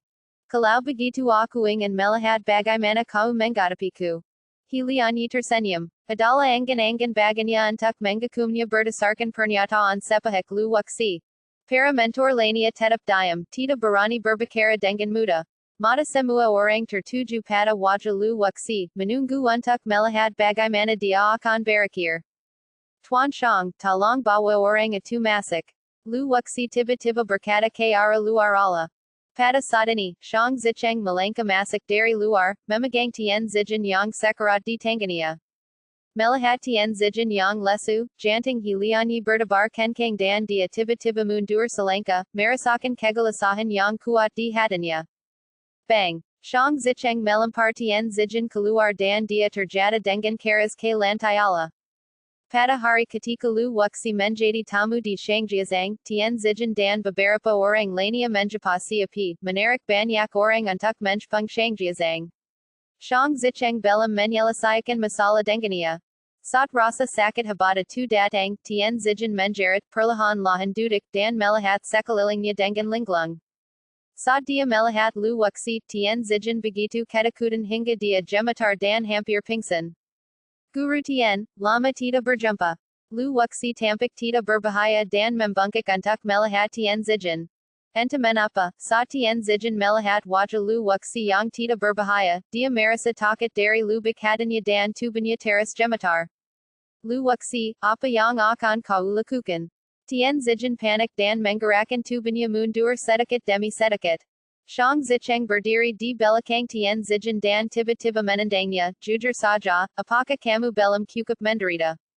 Mendengar suara Chong Zicheng, Tian Zijin sangat takut hingga kehilangan kendali atas usus dan kandung keminya. Apa yang sebenarnya dilakukan Chong Zicheng padanya hingga membuatnya begitu takut? Selanjutnya aku akan mengajukan pertanyaan kepadamu, kuharap kamu bisa menjawab dengan jujur, kalau tidak, kamu akan tahu akibatnya. Mata Lu Wuxi seperti pedang tajam, menatap langsung ke arah Tian Zijin. Tian Zijin merasakan sakit di lodan jiwanya, dan seluruh jiwanya hampir jatuh dari kengkangnya. Baiklah, akan ku katakan padamu. Tian Zijin kini hanya menjangankan yang terbaik, yaitu bertahan hidup. Guru Tian, jika Anda memiliki keluhan, saya dapat pergi kepada Tuan Qingyan Dojo tidak akan mentolerir Lu Wuxi yang bertindak liar di sini. Hilianyi berdiri saat ini dan berkata dengan keras kepada Tian Zijin. Tian Zijin tersenyum getir pada Hilianyi, lebih jelek daripada menangis. Silakan. Lu Wuxi mundur selangkah untuk memberi kesempatan Tian Zijin berbicara. Adapun Hilianyi, dia sudah diabaikan oleh Lu Wuxi. Swish. Tepat saat Tian Zijin hendak membuka mulutnya, Hilianyi mengeluarkan pedangnya, dan energi pedang yang tak tertandingi langsung menuju ke leher Tian Zijin. Siapa yang mengira bahwa Hilianyi akan memilih membunuh untuk membungkam saksi saat ini? BAB 1896 dari Kehancuran Besar Memakan Surga, Konspirasi Terungkap. Energi pedang itu sangat cepat dan merupakan serangan yang tiba-tiba, sehingga Tian Zijin tidak mampu bertahan sama sekali dan membiarkan energi pedang itu mengenainya. Pada saat kritis, Chong Zicheng menggulirkan tangannya dan orang tak terlihat menipu, meniup energi pedang Hilianyi. Termasuk tubuh Hilianyi, semua orang terlempar mundur dan jatuh dengan keras ke sudut dinding. Dasar bodoh. Chong Zicheng meluda dengan marah, mengira negeri dongengnya hanyalah sebuah hiasan. Tian Zijin, apa yang telah kau lakukan? Katakan yang sebenarnya.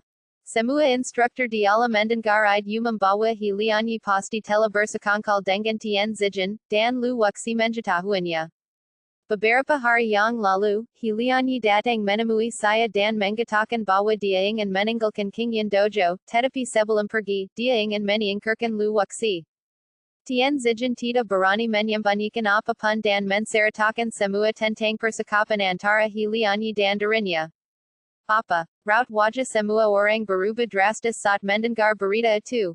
Jika Hilianyi ingin mengkhianati Qingyan Dojo, dia bisa pergi begitu saja. Mengapa dia harus menyingkirkan Lu Wuxi? Teruskan. Wajah Lu Wuxi muram dan dia meminta Tian Zijin untuk melanjutkan. Rencana kami sangat sederhana. Kami akan memanfaatkan persaingan di dojo untuk mencapai kerja sama internal dan eksternal. Rincian spesifikasinya masih dalam pembahasan.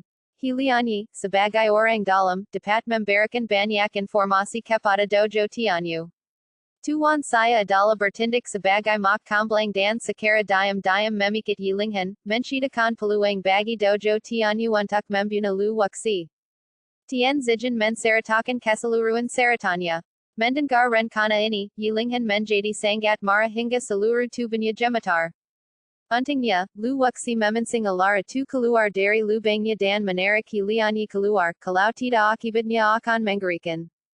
Saat itu, bukan hanya lu wuxi saja yang akan mati, melainkan seluruh Qingyan dojo akan terkubur bersamanya. Mendengar berita itu, semua instruktur yang hadir menatap tajam ke arah Tian Zijan dan Hiliani, terutama para instruktur yang setia pada Qingyan dojo. Ini keterlaluan. Hiliani adalah mentor Qingyan dojo, tetapi dia pengkhianat. Orang seperti itu pantas dibunuh. Yujong adalah orang pertama yang berdiri. Sekarang tidak semudah mencabut status Hiliani sebagai mentor. Para mentor lainnya menggengek satu demi satu, dan mereka harus membunuh Hiliani dan melenyapkan semua ancaman. Hiliani, apalagi yang ingin kau katakan sekarang. Lu wuxi menatap Hiliani yang berlumuran darah sambil tersenyum. Niat membunuh yang tak terlihat membuat seluruh tubuh Hiliani gemetar. Lu wuxi, sekarang setelah semuanya menjadi seperti ini, aku akan menceritakan semuanya kepadamu. Kompetisi di dojo akan menjadi hari kematianmu. Hahaha. Setelah Hiliani selesai berbicara, dia tiba-tiba melihat ke langit dan tertawa terbahak-bahak, tampak sedikit gila. Semua orang terkejut ketika kata-kata ini diucapkan. Lu wuxi adalah tulang punggung Qingyan dojo. Jika dia meninggal, itu akan menjadi kerugian besar bagi Qingyan dojo. Hiliani, kamu adalah penjahat yang tidak tahu terima kasih. Guru menghargai kamu dan mengangkatmu ke posisi guru, tetapi kamu justru melakukan sesuatu yang mengkhianatinya. Guru lainnya melangkah maju untuk mengkritik Hiliani. Perilakunya membuat semua orang marah. Menghadapi pelesian dari orang-orang di sekitarnya, Hiliani tetap aku. Guru Lu, dia hanya akan mengajariku, kalian lanjutkan saja. Zuo yang tidak pergi. Dia tiba-tiba meraih bahu Hiliani, mengangkatnya, dan berbicara kepada Lu wuxi dengan sangat sopan. Lu wuxi menggengek. Membunuh Hiliani telah mengatori tangannya. Sekarang Zuo yang telah membawanya pergi, dia pasti akan memberikan jawaban yang memuaskan kepada Lu wuxi. Zuo yang pasti memiliki beberapa keterampilan luar biasa untuk bisa menjadi pejabat tinggi di Qingyan dojo, seperti pandai menginterogasi tahanan. Adapun para tetua dari keluarga Shen dan Zhu yang telah mengundurkan diri, kalian melihat ke arahku, aku melihat ke arah kalian, dan pergi dengan malu tanpa ragu-ragu, mengambil inisiatif untuk mengundurkan diri dari posisi mentor. Terima kasih, Tuan Shang. Saya akan datang untuk mengucapkan terima kasih secara langsung setelah menyelesaikan urusan di sini. Lu wuxi tidak punya waktu untuk menyapa Shang Zicheng sekarang, jadi dia mencepalkan tinjanya ke arahnya untuk menunjukkan rasa terima kasihnya. Kau lanjutkan saja pekerjaanmu. Kalau ada apa-apa, biarkan Rulang yang memberitahuku. Shang Zicheng mencepalkan tinjanya sebagai balasan. Hankernya keluarga Wen membuat Shang Zicheng lebih optimis tentang Lu wuxi. Mungkin tak lama lagi, struktur kota Donggang juga akan mengalami perubahan yang mengguncang bumi. Meskipun ia berada di alam abadi, tidak diketahui apakah ia dapat bertahan dari kekacauan tersebut. Bintang Wenchang adalah kanta yang bagus. Allah kembali tenang, tetapi semua orang masih merasa gugup. Meskipun banyak instruktur yang tinggal di sini, mereka diam-diam tidak mematuhi Lu wuxi. Bagaimanapun, Lu wuxi hanyalah seorang instruktur baru dan dia baru saja berada di Qingyan dojo untuk waktu yang singkat. Sulit untuk tidak merasa sedikit iri karena dia telah melampaui mereka dalam waktu yang singkat. Setelah kejadian tadi, semua guru tidak lagi memandang rendah dirinya. Sebaliknya, mereka malah semakin takut pada Lu wuxi. Persaingan antara kedua dojo sudah dekat, jadi saya tidak akan membuang-buang waktu lagi. Saya berharap semua instruktur dapat bekerja sama sepenuhnya dengan pekerjaan saya dan berusaha keras untuk mendapatkan hasil yang baik dalam kompetisi dojo. Lu wuxi tidak punya waktu untuk menjelaskan terlalu banyak kepada mereka. Dia hania memberi tahu mereka jawabania dan meminta mereka untuk bekerja sama dengannya. Semua orang menyaksikan nasib hiliannya dan orang lain yang tidak berani bekerja sama. Guru Lu, jangan khawatir. Kami tidak akan pernah menolak apapun yang Anda minta dari kami. Tak lama kemudian seorang guru berdiri dan benar-benar mematuhi semua perintah yang dibuat oleh Lu Wuxi. Para instruktur lainnya pun menyuarakan hal yang sama, dan seluruh wala dipenuhi dengan kedamaian. Kompetisi dojo akan membutuhkan sekitar 100 siswa. Sekarang saya perlu mengumpulkan informasi semua siswa. Kalian harus segera kembali dan mengejar semua informasi siswa di tangan kalian, dan menyerahkannya kepada saya dalam waktu 1 jam. Inilah alasan mengapa Lu Wuxi memanggil mereka. Meskipun ada ratusan siswa di Nanhu Mansion, agak sulit untuk memilih 100 orang. Cara terbaik adalah mengumpulkan semua siswa dari Kingyan Dojo dan memilih yang terbaik. Para instruktur dialah pergi satu demi satu, termasuk Yijong dan yang lainnya, karena mereka juga perlu kembali dan mengejar informasi siswa. Hanya Lu Wuxi dan Yilinghan yang tersisa berdiri di sana. Wuxi, bagaimana kau tahu bahwa hiliannya dan tianshojue diam-diam bergabung dengan Tianyu Dojo untuk menghadapimu? Yilinghan selalu penasaran, tetapi ada terlalu banyak orang di sekitar sekarang, jadi dia tidak bisa berbicara. Kamu harus tetap ingat bahwa Shangji Zhang adalah penguasa Zhuxianglo. Lu Wuxi awalnya tidak yakin, tetapi setelah melangkah ke kota Donggang dan diingatkan oleh kitab suci surgawi, dia pergi ke Shangji Zhang semalaman dan meminta Shang Zicheng untuk membantu menyelidiki beberapa hal. Shang Zicheng tentu saja tidak ragu-ragu dan menggerakkan pasukan elit semalam untuk menyelidiki kejadian terkini di kota Donggang. Tujuan terbesar dibukannya Zui Shang Lu sebenarnya adalah untuk mengumpulkan informasi. Dari sekian banyak informasi, Shang Zicheng menemukan satu informasi, bahwa hiliannya sedang makan malam bersama tianshojue.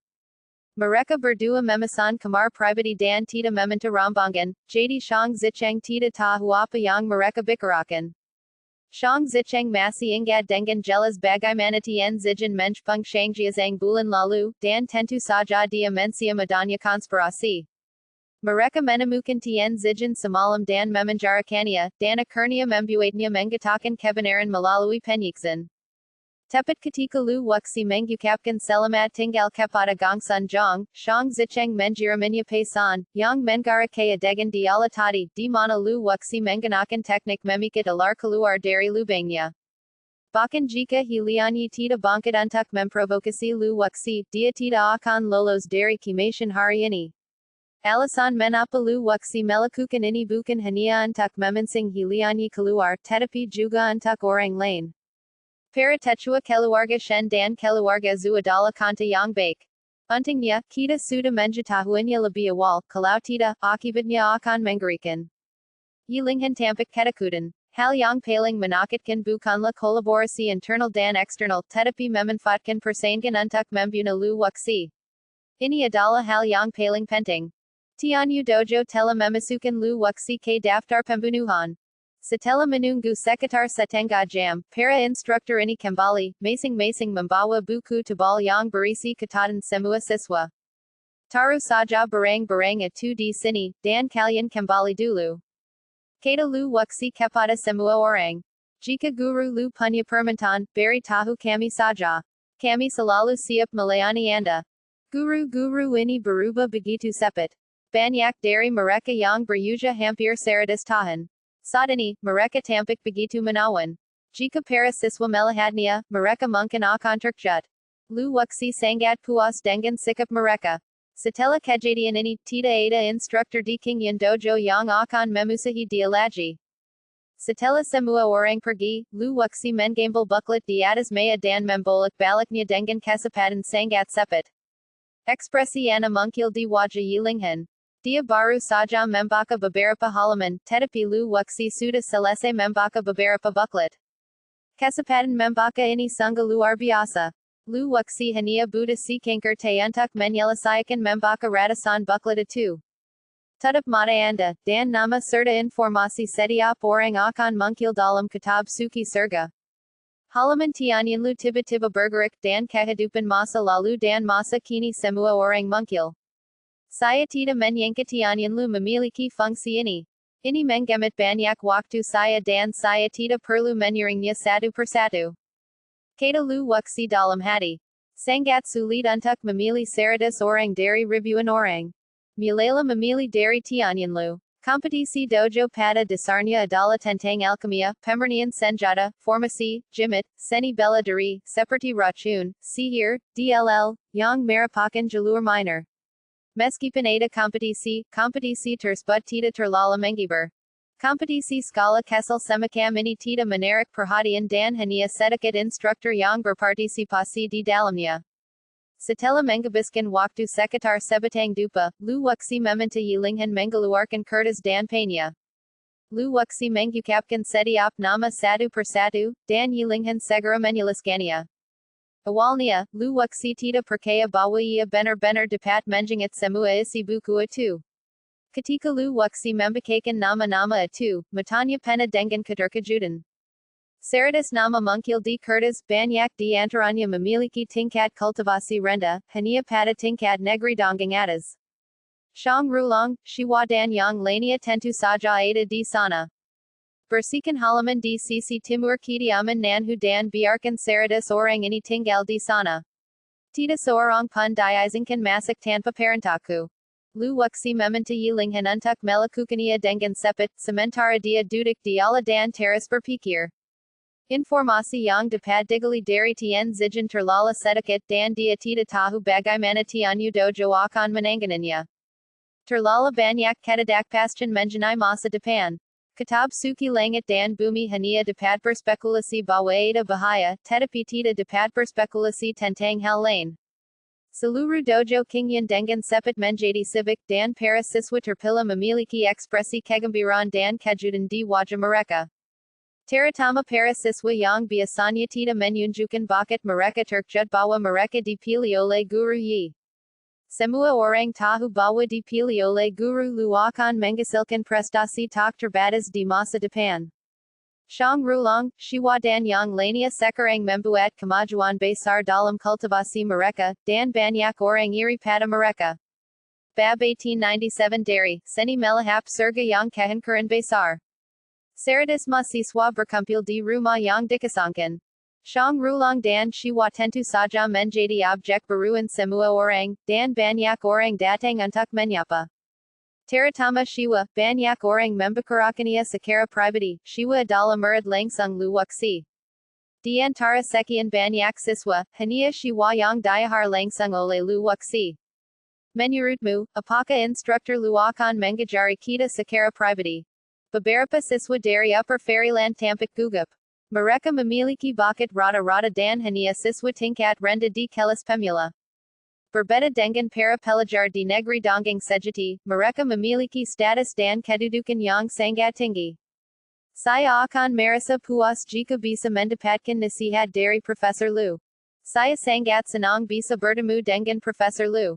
Seluruh halaman menjadi ria. Karena tidak ada guru di sini, semua orang lebih santai. Badak-badak. Badak kering yang tiba-tiba membawa semua orang kembali ke dunia nyata. Ini instruktur Lu. Saat mereka melihat Lu Wuxi, seluruh 100 siswa berdiri, berbaris rapi, dan sangat hormat. Dalam beberapa hari ke depan, kalian mungkin harus menjalani pelatihan yang sangat berat. Aku akan memberimu waktu 5 detik untuk mempertimbangkan. Jika kalian memilih untuk tinggal, kalian harus mematuhi semua perintahku. Lu Wuxi menghormati setiap pilihan mereka. Saat mereka tinggal, mereka mungkin tidak bisa lagi memutuskan sendiri. Kami bersedia tinggal. Suaranya masih seragam, dan suara Shang Rulong, Shiwa Diao Juzi dan yang lainnya terdengar sangat keras. Sebelum mereka datang, para instruktur seharusnya memberitahu mereka bahwa pelatihan ini bertujuan untuk bersaing dengan Tianyu Dojo. Inilah kesempatan mereka untuk mengharumkan nama mereka, dan tak seorang pun ingin melewatkannya. 5 tarikan napas waktu berlalu dengan cepat dan tidak ada seorang pun yang berdiri. Lu Wuxi sangat puas dengan sikap mereka. Shang Rulong. Lu Wuxi memanggil, dan Shang Rulong segera keluar. Pasang daftar ini, dan setiap kelompok harus memilih seorang pemimpin tim. Lu Wuxi mengeluarkan sebuah daftar dan meminta Shang Rulang untuk menempelkannya. Shang Rulang dengan hormat mengambil daftar itu dan memanggil Zhang Dashan dan Shiwa untuk meminta bantuan. Daftar itu segera diposting, dengan total 8 kelompok. Mereka masing-masing berhubungan dengan seni bela diri, alkimia, teknik senjata, jimat, formasi, sihir, teknik racun, dan teknik jiwa. Ini adalah cara yang harus diikuti oleh kedua dojo setiap tahun. Jumlah orang dalam setiap kelompok berbeda-beda. Jumlah orang dalam kelompok bela diri, formasi, dan jimat adalah yang terbesar karena mereka memiliki kompetisi kelompok. Ada relatif sedikit orang yang menekuni bidang alkimia dan seni senjata, hanya 5 atau 6. Hanya ada 2 orang dalam racun dan sihir, dan 3 dalam sihir jiwa. Guru, pengumuman telah selesai. Setelah Shang Rulang selesai mengumumkan, dia kembali ke Lu Wuxi. Bagala menjadi beberapa kelompok sesuai dengan daftar di atas dan pilih pemimpin kelompok segera mungkin. Begitu. Lu Wuxi selesai berbicara, semua orang segera bubar dan 8 kelompok pun segera terbentuk. Shang Rulang masih ditugaskan pada seni bela diri, Shiwa ditugaskan pada jimat, Xiao Qian ditugaskan pada alkimia, Zhang Hua dan Liang Han ditugaskan pada formasi, dan Zhang Dashan dan Diao Juzi ditugaskan pada peralatan pemurnian. Racun, sihir, dan sihir jiwa tampak agak lemah, dan mereka berdiri sendiri di samping. Saya rekomendasikan saudara Shang untuk menjadi ketua tim. Di sisi seni bela diri, semua orang dengan suara bulat memutuskan untuk membiarkan Shang Rulang menjadi ketua tim. Formasi ini merekomendasikan Zhang Hua, yang sedikit lebih tua dari Liang Han dan lebih stabil. Xiao Qian bertanggung jawab atas alkimia, dan tidak peduli seberapa besar penolakan Xiao Qian, yang lain tidak mau mengambil posisi ketua tim. Zhang Dashan adalah pemimpin kelompok kedua. Tak perlu banyak bicara soal fudao, Shiwa sudah mengambil alapanjanya. Bahkan bijingnya pun dikalahkan oleh Shiwa. Ilmu jimat Shiwa jauh melampaui jangkauan instruktur biasa. Hanya ada 2 orang di tim sihir racun, dan Shiwa adalah pemimpin tim. Ada juga 2 orang yang bertanggung jawab atas sihir jiwa, salah satunya adalah Ning Zhou. Ada 3 pesulap dan 2 zuo yang bertanggung jawab. Ini adalah buku latihan, yang dibagikan oleh para pemimpin tim. Buku ini mencatat dengan sangat rinci bagaimana cara berlada dan apa yang harus dipraktikkan. Lu Wuxi mengeluarkan 100 buku latihan, dengan cepat membaginya menjadi 8, dan meminta 8 pemimpin tim untuk maju menerimanya. 8 ketua tim mengambil buklet itu, yang masing-masing berisi nama. Lu Wuxi menjembangkan rencana pelatihan baru berdasarkan bakat dan kultivasi mereka. Tidak mungkin bagi Lu Wuxi untuk memberi instruksi kepada semua orang satu persatu. Waktunya terbatas, jadi dia akan berusaha sebaik mungkin untuk mengeras semua orang. Ruang pelatihan Qingyan Dojo terlalu kecil, dan waktu akselerasinya terbatas, hanya tersisa 3 hari hingga kompetisi. Tidak diragukan lagi merupakan sebuah fantasi jika ingin membangun semuanya dalam waktu yang singkat. Lu Wuxi mampu menyusun rencana itu dengan cepat berkat kesimpulan dari kitab suci surgawi. Tianyin Lu memainkan peran krusial. Semua rencana dan tata tertib sudah ada di sana. Tempat latihan sudah disiapkan untukmu. Kalian harus berlada dengan ketat sesuai dengan materi dalam 3 hari. Setelah Lu Wuxi selesai berbicara, oratak terlihat mulai berjatuhan, dan wajah ratusan orang itu tiba-tiba berubah. Tekanan semacam itu membuat mereka merasa seperti berada di tepi jurang. Setelah membuat pengacuran, Lu Wuxi meninggalkan halaman karena dia memiliki hal lain yang harus dilakukan. Selain di kalangan siswa, ada juga persaingan di kalangan mentor. Ada total 8 instruktur yang mewakili Qingyan Dojo kali ini, dan Lu Wuxi dan Yilinghan pasti akan berpartisipasi. Di Tianyu Dojo, persiapan untuk kompetisi juga dilakukan dengan penuh semangat. Tuanku, ini buruk. Tian Zijan dan Hilianyi sudah meninggal. Dialah berdiri seorang pria Parabaya bernama Sun Zan. Jika Lu Wuxi ada di sini, dia pasti akan mengenalnya. Dia juga seorang mentor di kelas Fudao. Kemudian, ia bergabung dengan Haji Dojo dan baru-baru ini pindah ke Tianyu Dojo. Hilianyi dan Sun Zan memiliki hubungan khusus. Dialah yang memenangkan hati Hilianyi dan mengkhianati Kingyin Dojo. Mungkinkah Gong Sun Jong telah menemukan bahwa Hilianyi telah mengkhianati Kingyin Dojo? Master Tianyu Dojo itu susia dengan Gong Sun Jong, dan memiliki penampilan yang agak garang. Dia menatap Sun Zan. Saya tidak yakin dengan rencananya. Beritanya belum keluar. Sun Zan telah meminta orang-orang untuk bertanya, termasuk mantan rekannya, tetapi semua orang telah memutuskan kontak dengannya. Tuanku, bahkan jika Kingyin Dojo mengetahui pengkhianatan Hilianyi, tanpa ada kolusi antara dalam dan luar, kita dapat menghancurkan Kingyin Dojo sepenuhnya dalam kompetisi ini. Ada orang lain yang duduk dialah, dan status mereka jauh lebih tinggi daripada Sun Zan. Mentor yang melompat dari Kingyin Dojo tidak popular di Tianyu Dojo, dan statusnya jauh lebih rendah daripada para mentor Tianyu Dojo. Kita harus waspada. Pavilion Donggang menjirimi kupasan belum lama ini yang mengatakan bahwa Lu Wuxi telah kembali. Seorang lelaki tua yang duduk di sebelah Tuan Tianyu berbicara. Apakah Lu Wuxi ini benar-benar monster? Seorang lelaki tua yang duduk di bawah menggerutkan kening. Menurut penyelidikan mereka, Lu Wuxi hanyalah seorang dewa sejati kesal, jadi apa yang perlu ditakutkan? Tampaknya mereka belum tahu bahwa Lu Wuxi telah menembus ke tingkat ketiga dari spiritual immortal. Lu Wuxi ini sangat licik dan pandai berkonspirasi serta melakukan tipu daya. Kita harus waspada. Meskipun Sun Zan tidak pernah menderita kerugian di tangan Lu Wuxi, dia tahu semua yang telah dilakukan Lu Wuxi, terutama kematian saudara baiknya, Nanggong Shan. Sungguh konyol bahwa kalian, sekelompok orang yang tidak berguna, takut pada negeri dongeng kesal yang nyata. Dalam kompetisi ini, aku ingin melihat apakah Lu Wuxi ini memiliki 3 kepala dan 6 lengan. Beberapa instruktur di alam mensibir, berpikir bahwa Sun Zan sedang meningkatkan ambisi orang lain dan menghancurkan prestasinya sendiri, dan secara terbuka mempermalukan Sun Zan sebagai orang yang tidak berguna. Sun Zan menjepalkan tangannya dan menggertakkan giginya. Setelah bergabung dengan Tianyu Dojo, dia tidak menikmati perlakuan yang sama seperti Kingyin Dojo dan menjadi sasaran berbagai bentuk penggusulan setiap hari. Saya sangat menyesal saat ini. Saya seharusnya tidak meninggalkan Kingyin Dojo sejak awal. Tuanku, ada rumor di dunia luar bahwa Lu Wuxi adalah reinkarnasi dari iblis.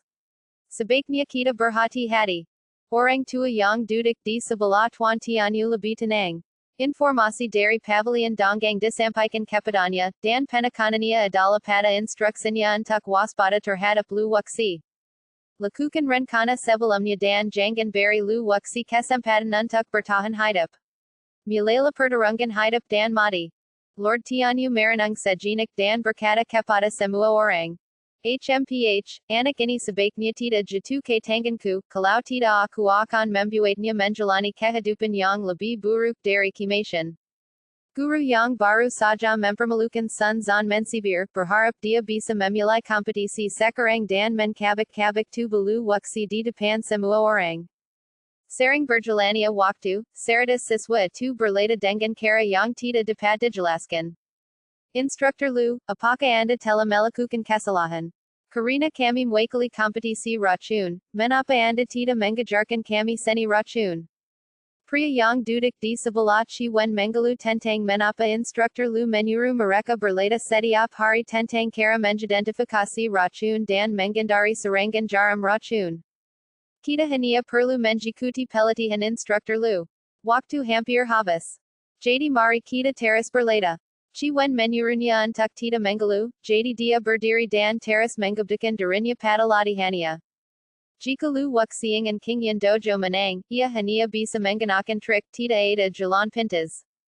Di depan Lu Wuxi berdiri selusin instruktur, yang bertarung atas nama instruktur lainnya. Dalam kompetisi mentor, Anda hanya perlu tetap tenang. Tidak perlu agresif dan menang-menang. Jika perlu, Anda bisa kalah dalam beberapa permainan. Tujuan akhir kita adalah memenangkan seluruh kompetisi. Kata Lu Wuxi kepada para mentor. Semua mentor yang hadir lebih tua dari Lu Wuxi, namun mereka harus mematuhi pengajaran Lu Wuxi, yang terasa agak lucu. Kami akan menjikuti rencana yang disusun oleh instruktur lu dengan ketat. Yijang menepik dadanya dan berjanji. Seolah-olah dia memiliki musim semi kedua. Setelah terpilih, dia tampak 10 tahun lebih muda. Saat kompetisi semakin dekat, pembangunan tempat di lembah itu pun berakhir. Sebagian besar kultivator dari kota Donggang telah pergi ke sana dan mengembangkan posisi bagus sebelumnya. Semua sekt besar juga mengirimkan para ahli untuk mengamati.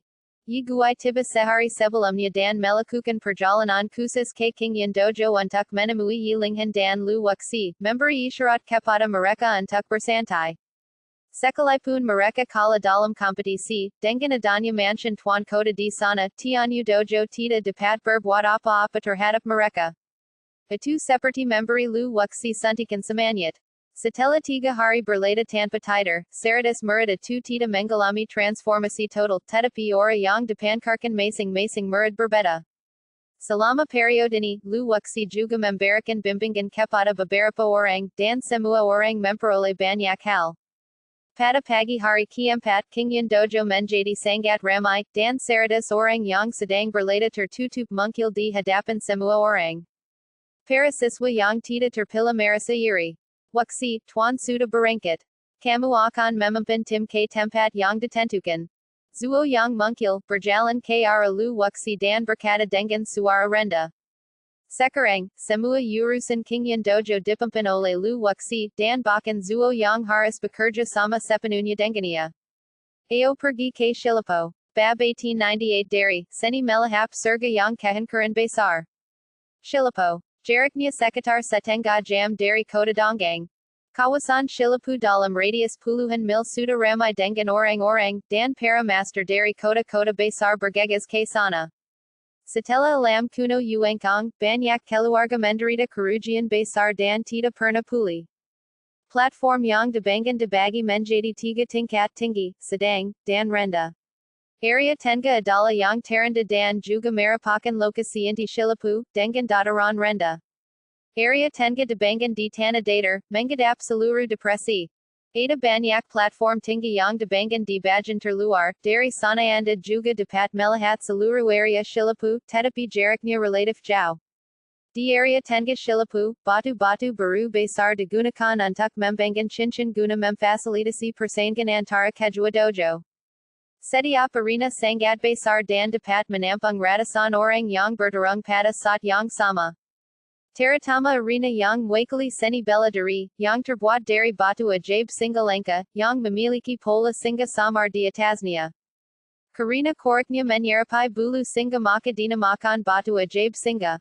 Jenis batu ini sangat keras dan susah dirusak oleh pedang, sehingga paling kokok digunakan untuk pertarungan bela diri. Banyak maya dan kursi telah diletakkan di sekitar arena, dan yigui telah tiba lebih dulu. Selain itu, para pemimpin beberapa keluarga besar di kota Sefang muncul satu demi satu. Tahun ini, keluarga Wen Halang, dan orang yang duduk di sebelah yigui adalah kepala keluarga Mu. Setelah kematian keluarga Wen, keluarga Mu bersikap sangat rendah hati dan berinisiatif mendekati istana tuan kota.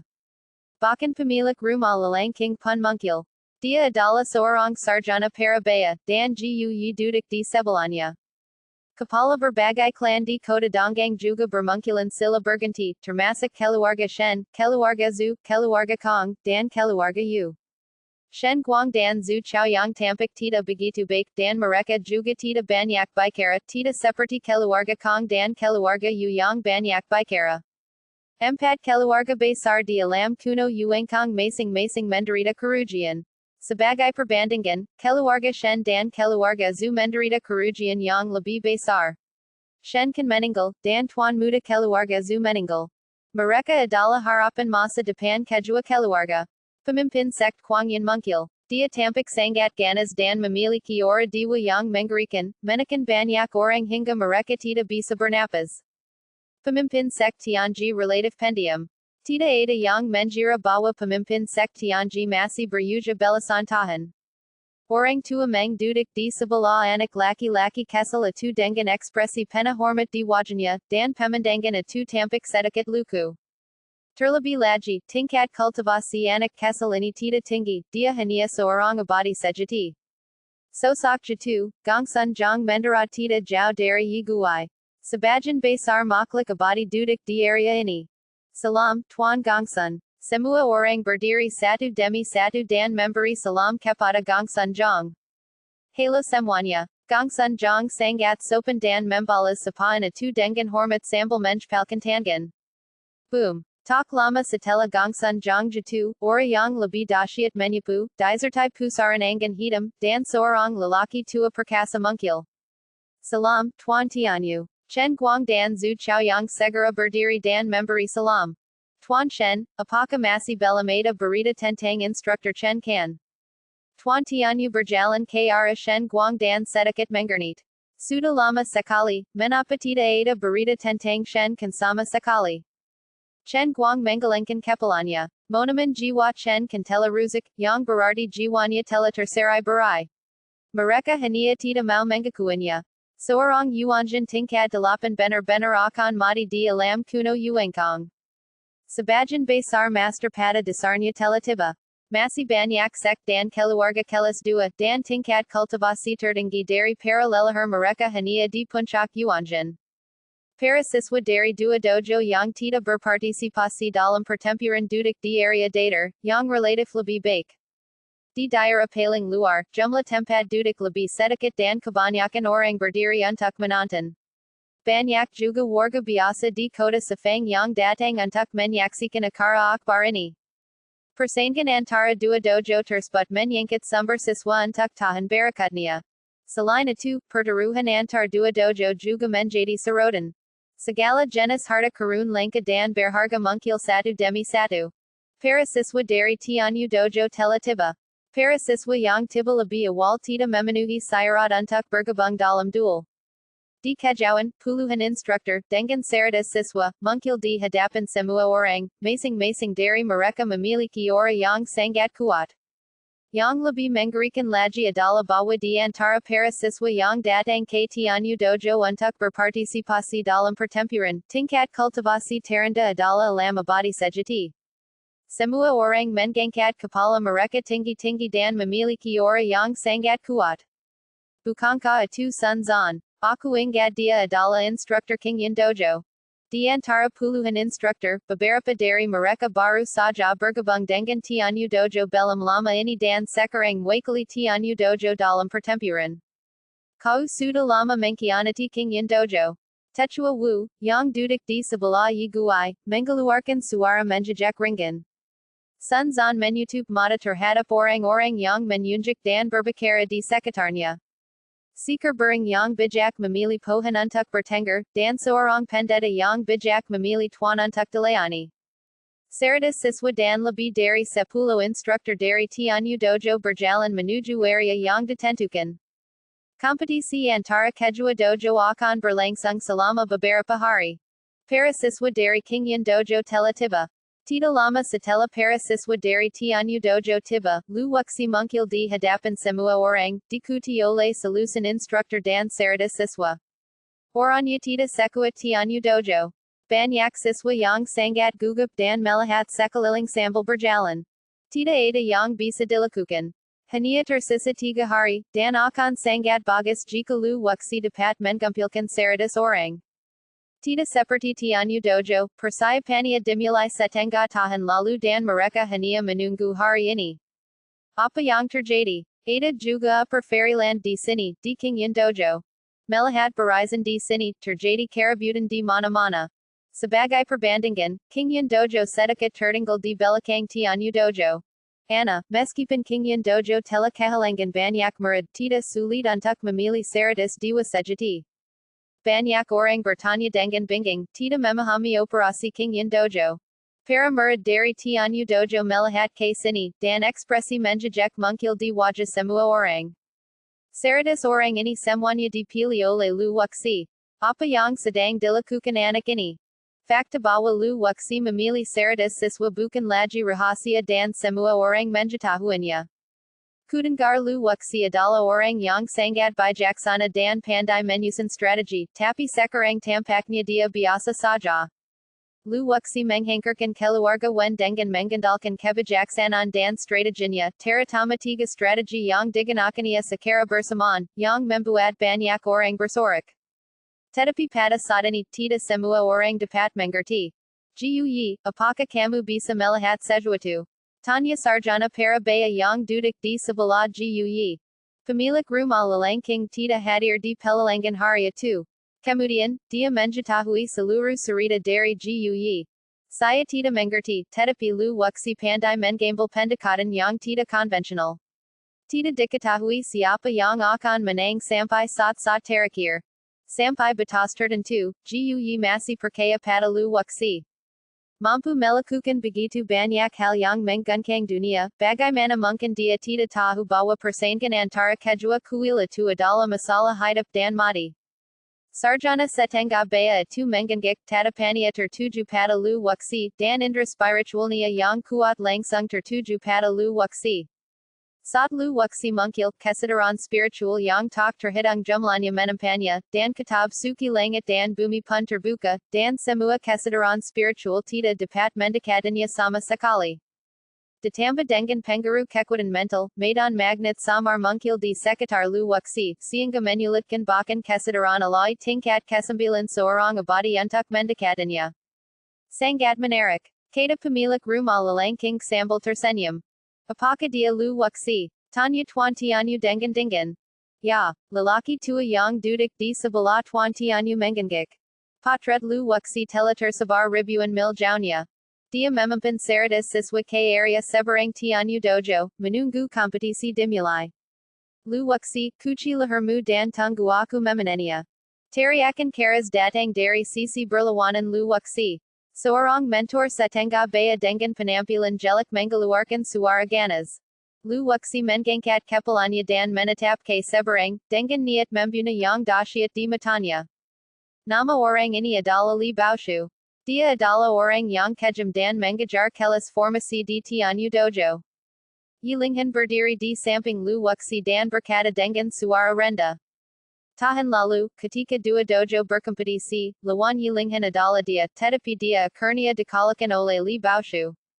Bukan salahmu kalau kamu jelek, tapi salah juga membiarkanmu menjijit orang. Bukankah pemilikmu sudah bilang kalau anjing yang menjijit orang bukanlah anjing yang baik? Lu Wuxi terang terangan menjejak penampilan Li Baoshu yang jelek. Begitu kata-kata itu diucapkan, terdengar suara seperti guntur menggelegar di mana-mana. Tubuh Li Baoshu bergetar dan dia berlari lurus ke arah Lu Wuxi.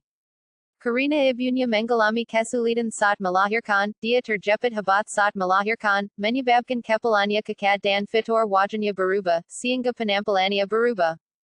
Siapa pun yang berani mengatakan bahwa dia jelek akan dipatahkan lehernya oleh Li Baoshu.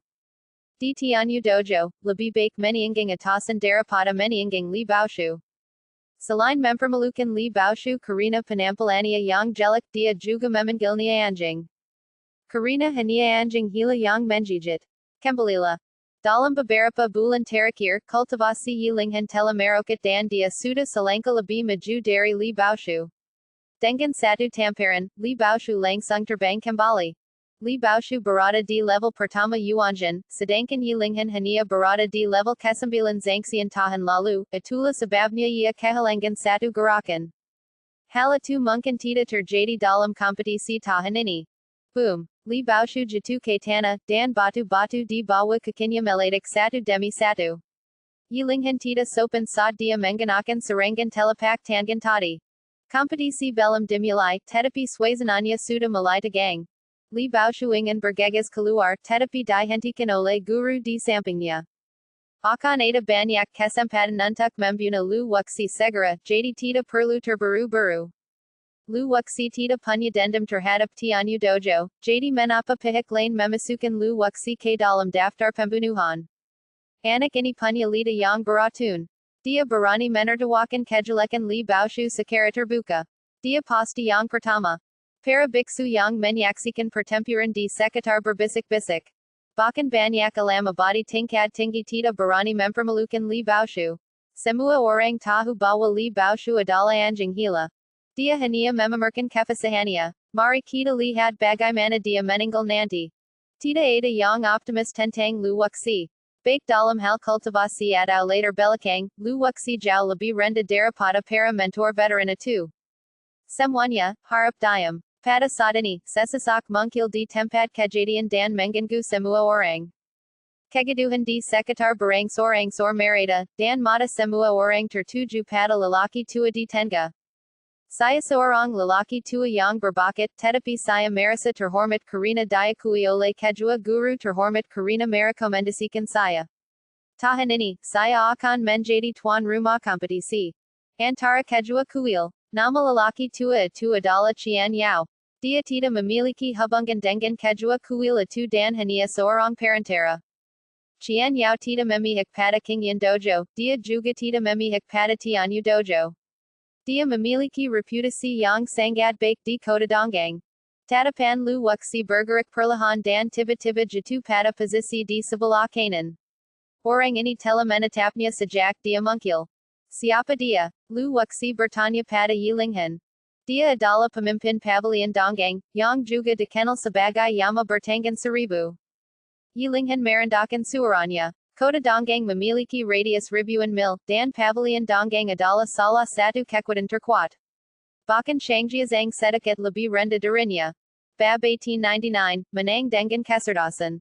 Sejak orang ini mungkil sampai sekarang, tatapannya tidak pernah lepas dari Lu Wuxi, dan ada sedikit rasa dingin di matanya.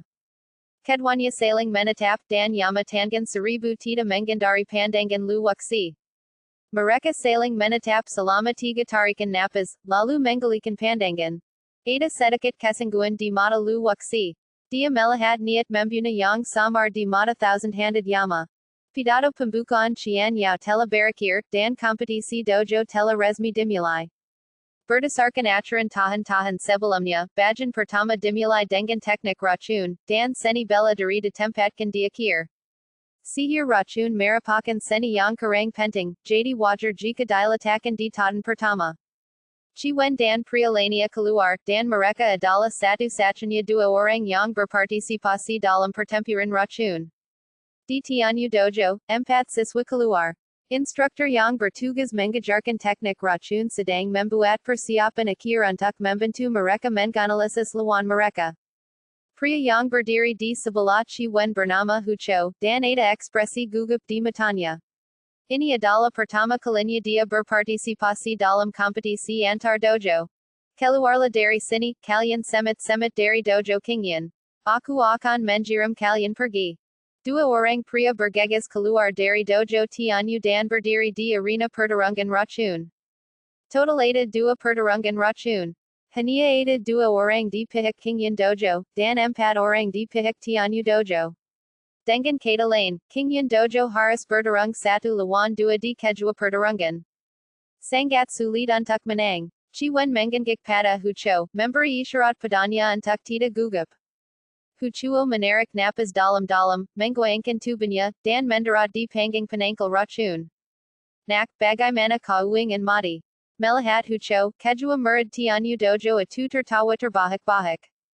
Tidak peduli dalam hal kultivasi atau uja, kedua orang dari Tianyu Dojo ini menghankarkan Hucho. Ayo bertarung. Hucho tidak mengatakan sepatah kata pun. Dia dipenuhi dengan semangat Wang yang mengerikan dan tanpa ampun membangkitkannya. Hanya dalam waktu 3 hari, Lu Wuxi tidak mengajarkan mereka teknik racun tingkat lanjut, juga tidak mengajarkan mereka keterampilan tempur. Satu-satunya hal yang ia tanamkan kepada mereka adalah filosofi tempur dan semangat pantang menyerah. Aku ingin memulai pertarungan hidup dan mati. Kedua murid dari Tianyu Dojo menatap Qian Yao secara bersamaan dan memulai pertarungan hidup dan mati di pertarungan pertama. Begitu kata-kata itu diucapkan, terjadi keributan di mana-mana. Hanya musuh bebuyutan yang akan melakukan pertempuran hidup dan mati. Meski kedua dojo saling bertentangan, banyak siswa yang memiliki hubungan baik satu sama lain secara pribadi.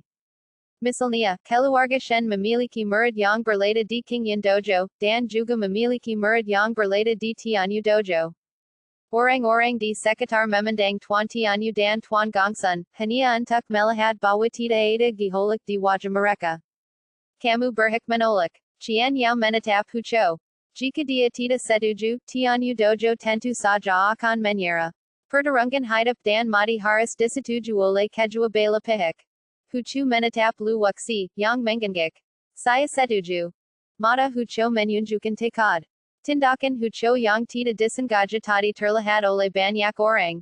Semua orang tidak mengerti menapa huco memandang lu waksi dan bukannya tuan gongsun. Kompetisi dimulai. Batas waktunya adalah satu batang dupa. Kalian harus menang dengan menggunakan racun. Kalian tidak diperbolehkan menggunakan seni bela diri. Cian yang mengumumkan peraturannya. Karena ini adalah kompetisi teknik racun, seni bela diri tidak boleh digunakan. Dua orang dari Tianyu Dojo bergegas maju, satu di sebelah kiri dan satu di sebelah kanan, menjebak huco di tengah. Sebuah tabung bambu mungkil di masing-masing tangan mereka, yang pasti berisi sejumlah besar jarum racun. Kalau kamu tertusuk jarum beracun ini, kamu pasti mati. Ini adalah tabung bunga jarum 1000 racun. Seruan terdengar dari mana-mana, dan banyak siswa berdiri dengan ekspresi serius di mata mereka. Aku tidak menyangka bahwa Tianyu Dojo akan mengeluarkan senjata ganas seperti itu begitu dia mungkil. Tabung bunga 1000 jarum racun berisi ribuan jarum racun. Satu saja sudah cukup untuk merenggut nyawa seorang zangsian. Huco dalam bahaya. Banyak murid di dojo ingin berkata secara diam-diam. Begitu tabung bunga jarum 1000 racun dilepaskan, bunga itu akan seperti peri yang menyebarkan bunga, meliputi area yang sangat luas. Kecuali seseorang berada di alam abadi yuan, tidak seorang pun dapat menghindari ribuan bunga itu. Berbagai diskusi memenuhi seluruh Shilipu. Suasananya sangat tegang tahun ini. Murid-murid dari semua sekt besar juga mendiskusikan situasi tersebut. Dalam kompetisi sebelumnya, kompetisi terutama untuk sparring, dan pertarungan hidup mati sangat jarang terjadi. Panggung pertarungan racun dipenuhi dengan aura pembunuh yang kental. Hucuo diam-diam berjaga. Ciwen, yang duduk di antara penonton, mencepalkan tinjunya dan menatap tabung bunga jarum 1000 racun. Anak muda, Madala. Murid Tianyu Dojo di sebelah kiri merong dan menekan mekanisme tabung bunga jarum 1000 racun. Jarum-jarum setipis rambut sapi yang tak terhitung jumlahnya, seperti kabut dan hujan, membungkus huco. Murid dari Tianyu Dojo di sebelah kanan tidak berkata apa-apa dan menekan mekanisme itu bersama-sama. Tiba-tiba, seluruh arena pertempuran racun ditutupi dengan jarum racun hitam yang tak terhitung jumlahnya, seolah-olah itu adalah hujan hitam gerimis. Tubuh hucu dipenuhi jarum beracun, dan bagaimanapun dia menghindar, dia tidak dapat menghindarinya. Para siswa di Qingyan Dojo semuanya gugup, terutama Shang Rulong dan kelompoknya. Pertempuran pertama sangat penting dan kemenangan akan membantu menstabilkan moral pasukan. Dia tidak diizinkan menggunakan ilmu bela diri, yang berarti huco hanya bisa mengandalkan kemampuan rakyatnya sendiri untuk memetakan mantra itu. Jarum racun itu bergerak sangat cepat bagaikan bintang jatuh dalam sekejap mata. Hucuo tidak sempat bereaksi. Tiba-tiba dia meraih udara dengan kedua tangannya. Tidak ada yang tahu apa yang sedang dia lakukan. Apa yang akan dia lakukan? Apakah dia akan mengambil jarum beracun itu dengan tangan kosong? Banyak orang berdiri, tersengang oleh tindakan huco. Jarum beracun ini dilapisi dengan racun yang sangat mematikan. Selama jarum itu menusuk kulit sedikit saja, racun itu akan masuk ke jantung dan menghancurkan hidupmu dalam sekejap. Kau benar-benar tidak tahu bagaimana hidup atau mati. Untuk setiap jarum racun, aku merendamnya dalam karen penjikis tulang selama 100 hari. Murid di sisi kiri Tianyu Dojo mensibir, berpikir bahwa huco melebih-lebihkan kemampuannya sendiri. Dia cepat, tetapi bisakah dia lebih cepat dari jarum beracun? Jarum racun mengeluarkan suara sulan dan mungkil di depan huco dalam seperseribu detik. Tepat ketika semua orang mengira huco akan celaka, sebuah benda yang mungkil di tangan huco. Benda itu berukuran sekitar 2 kepalan tangan orang dewasa dan berwarna hitam. Huco tidak diperbolehkan menggunakan ilmu bela diri. Hanya ada 2 cara baginya untuk bertahan hidup. Pertama, menghindar, atau menghancurkan tabung bunga jarum 1000 racun.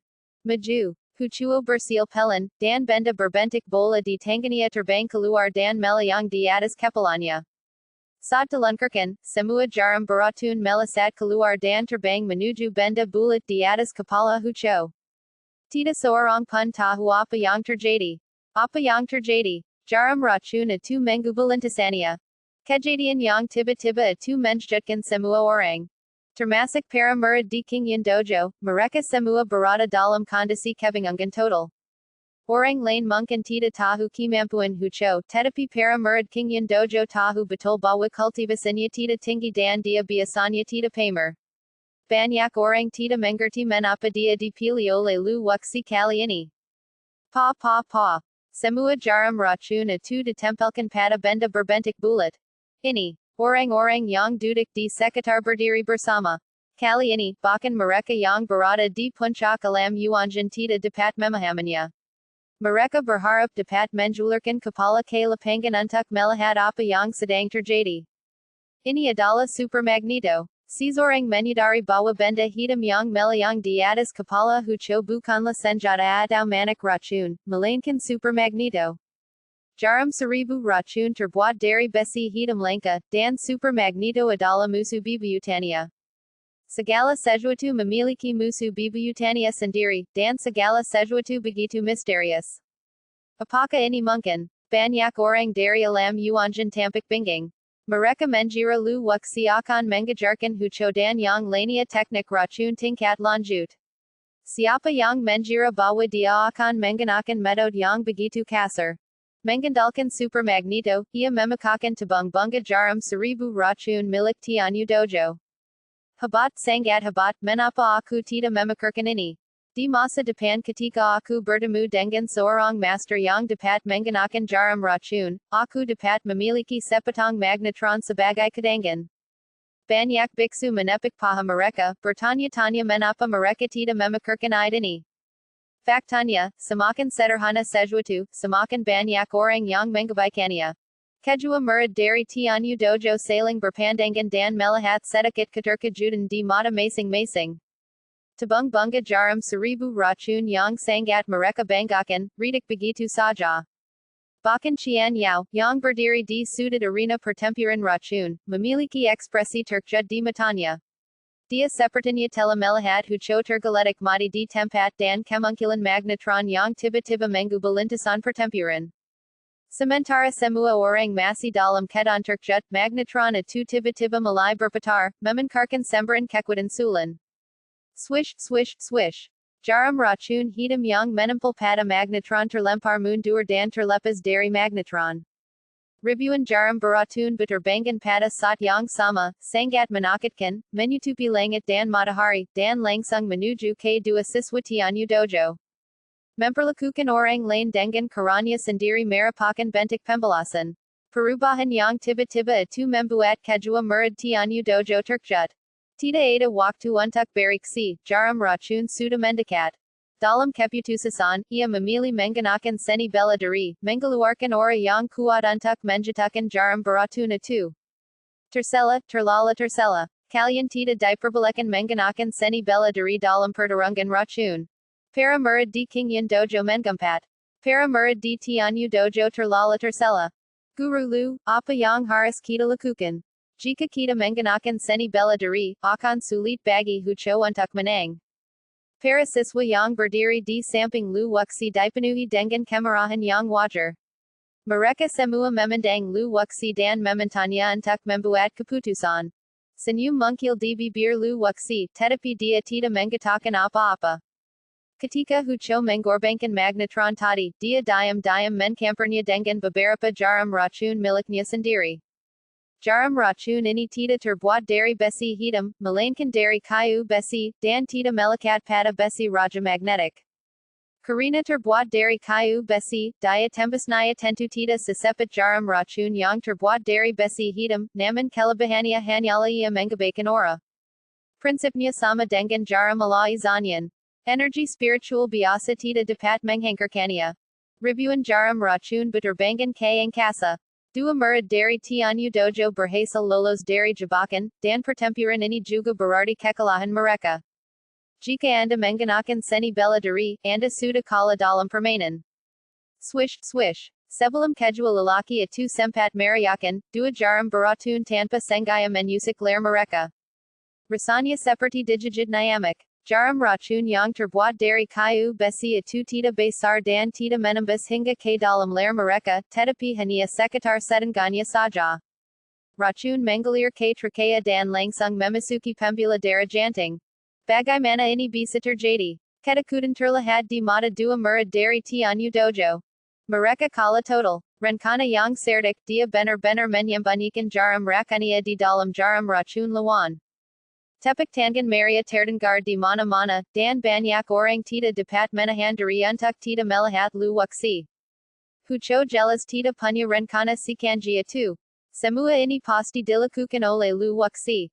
Hanya dalam 3 hari, bahkan seorang dewa tidak akan mampu membantu 100 orang meningkatkan kultivasi mereka secara kolektif. Satu-satunya cara adalah meningkatkan keterampilan bertarung mereka dan menang dengan taktik yang cerdas. BAB 1900 dari Seni Melahap Surga yang Kehangkaran Besar. Plop. Dua murid dari tianshojue jatuh ke tanah bersamaan, mulutnya berbusa. Mereka berkedut beberapa kali dan tidak bisa bergerak lagi. Jarum racun dibuat oleh Hucho, dan racunnya juga dioleskan oleh Hucho. Lu Wuxi hanya meminta Hucho untuk menyiapkan sepotong magnetron. Pada pertarungan pertama, Kingyan Dojo menang. Teknik racun termasuk seni minor, jadi kedua dojo tidak memasang taruhan apapun padanya. Rangan. Hucho merang ke langit dan menggayungkan tinjunya dengan ganas. Semua murid di Kingyan Dojo merasakannya. Darah semua orang mendidih dan mereka ingin segera menyerbu dan membunuh semua orang di tianshojue. Hucho menukik turun dari panggung pertempuran racun dan memenangkan pertempuran pertama, yang memungkinkan Kingyan Dojo mengambil inisiatif. Sambil mendekati Lu Wuxi, Hucho membungkuk hormat. Sebelumnya, dia meragukan bimbingan Guru Lu. Lagipula, dia tidak banyak mengajari mereka dalam 3 hari. Pada saat ini, tampaknya jika bukan karena Lu Wuxi, dia pasti sudah mati di tangan para murid tianshojue. Turunlah. Lu Wuxi melambaikan tangannya, mempersilahkan Hucho turun dan beristirahat. Kemenangan Hucho membuat banyak siswa yang skeptis terhadap Lu Wuxi merasa tenang. Kepercayaan diri Chi Wen melonyak dan dia melesat dan berdiri di panggung pertempuran racun tempat pertempuran baru saja terjadi. Gilirannya untuk naik panggung dalam pertempuran ini. Masih ada 2 siswa poison warfare yang tersisa di tianshojue. Mereka saling memandang dan bergegas turun dari panggung. Jangan gunakan 1000 jarum racun dan tabung bunga.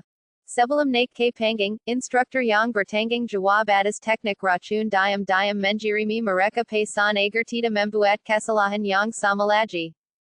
Keduanya menggigik. Bahkan jika instruktur tidak mengingatkan mereka, mereka tidak akan menggunakan jarum 1000 racun dan tabung bunga.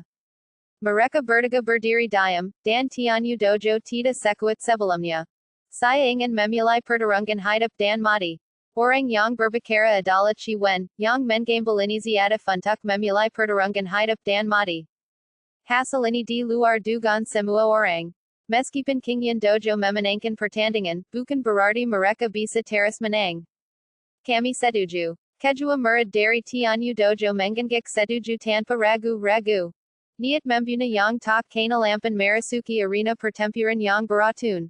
Tak seorang pun berani bertindak gegabah, dan semua orang menunggu pihak lain untuk mengambil langkah pertama.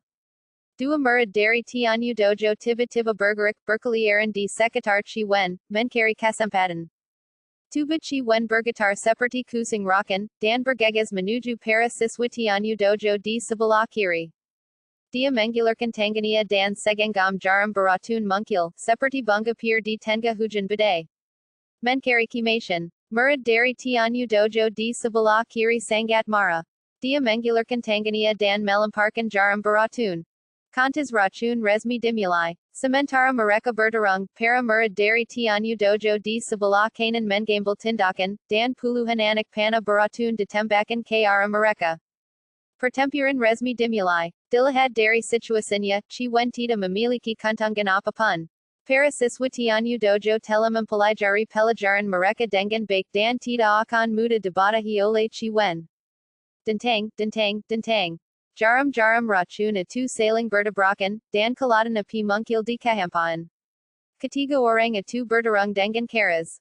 Guru lu, peluang chi wen untuk manang sangat renda. Ada beberapa guru yang berdiri di samping lu waksi, dan mereka diam marasa simas.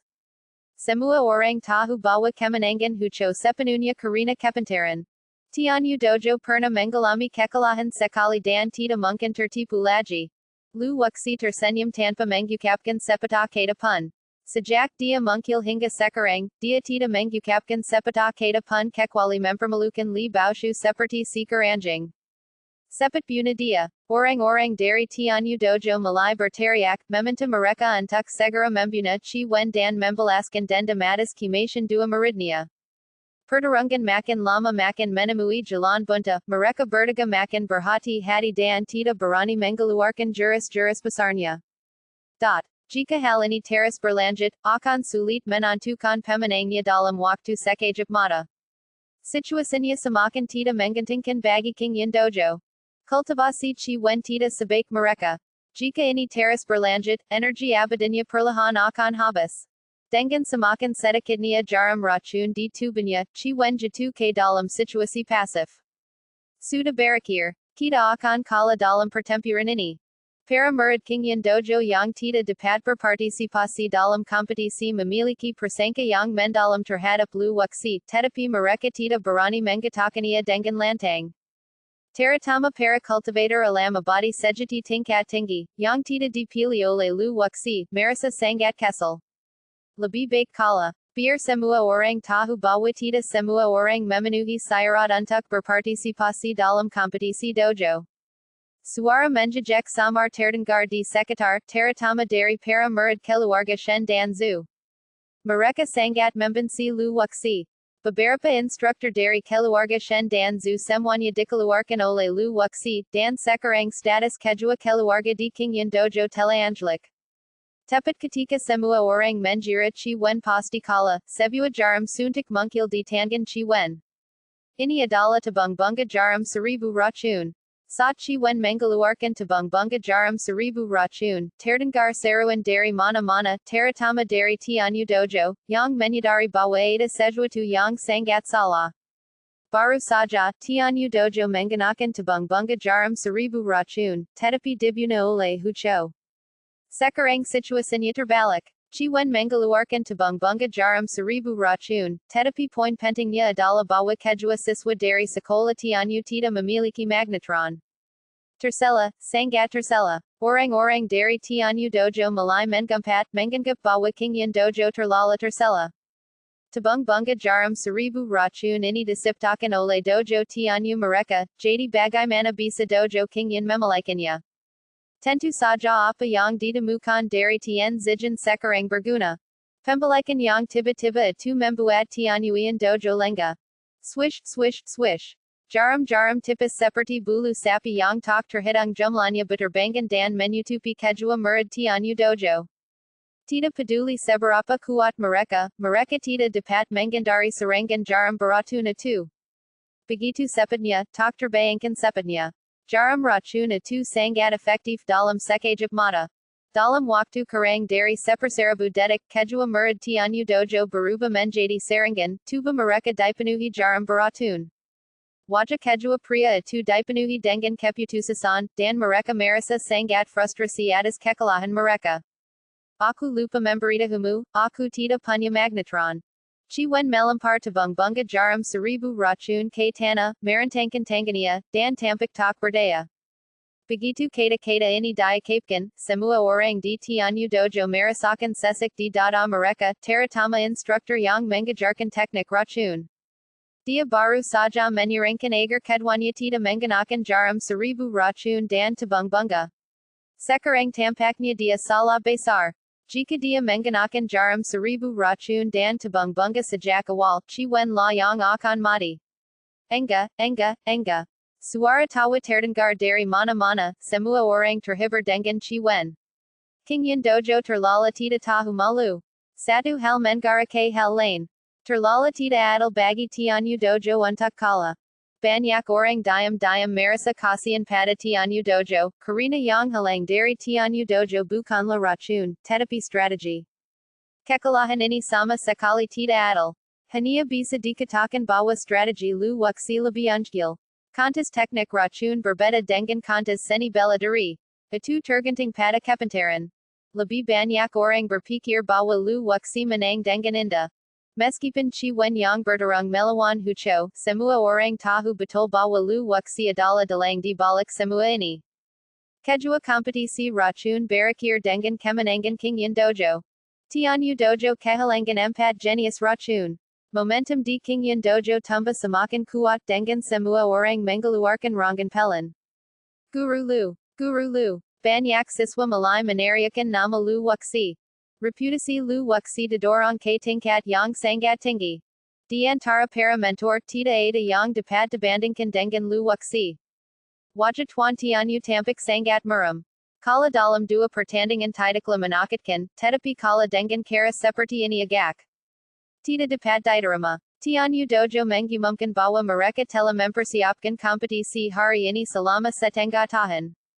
Pada saat ini, tampaknya mereka masih belum cukup siap dan Lu Wuxi menggalakkan mereka hanya dalam 3 hari.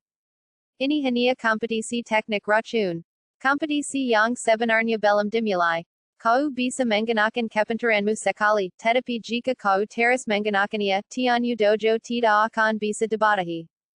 Seorang tetua dari sekt Kuangyan mensibir. Benar sekali. Untuk kompetisi berikutnya, tianshojue pasti akan membuat beberapa perubahan. Beberapa pemimpin klan lainnya menggigit, menyetujui pernyataan tetua sekt Kuangyan. Pertarungan berikutnya adalah tentang sihir. Bisakah Lu Wuxi terus menciptakan keajaiban? Hanya ada 2 penyihir, Duzuo dan Yichen sedang bertarung di tianshojue. Tianshojue mengirimkan 6 orang, 3 orang dalam 1 kelompok. Akan sangat sulit bagi tianshojue untuk menang.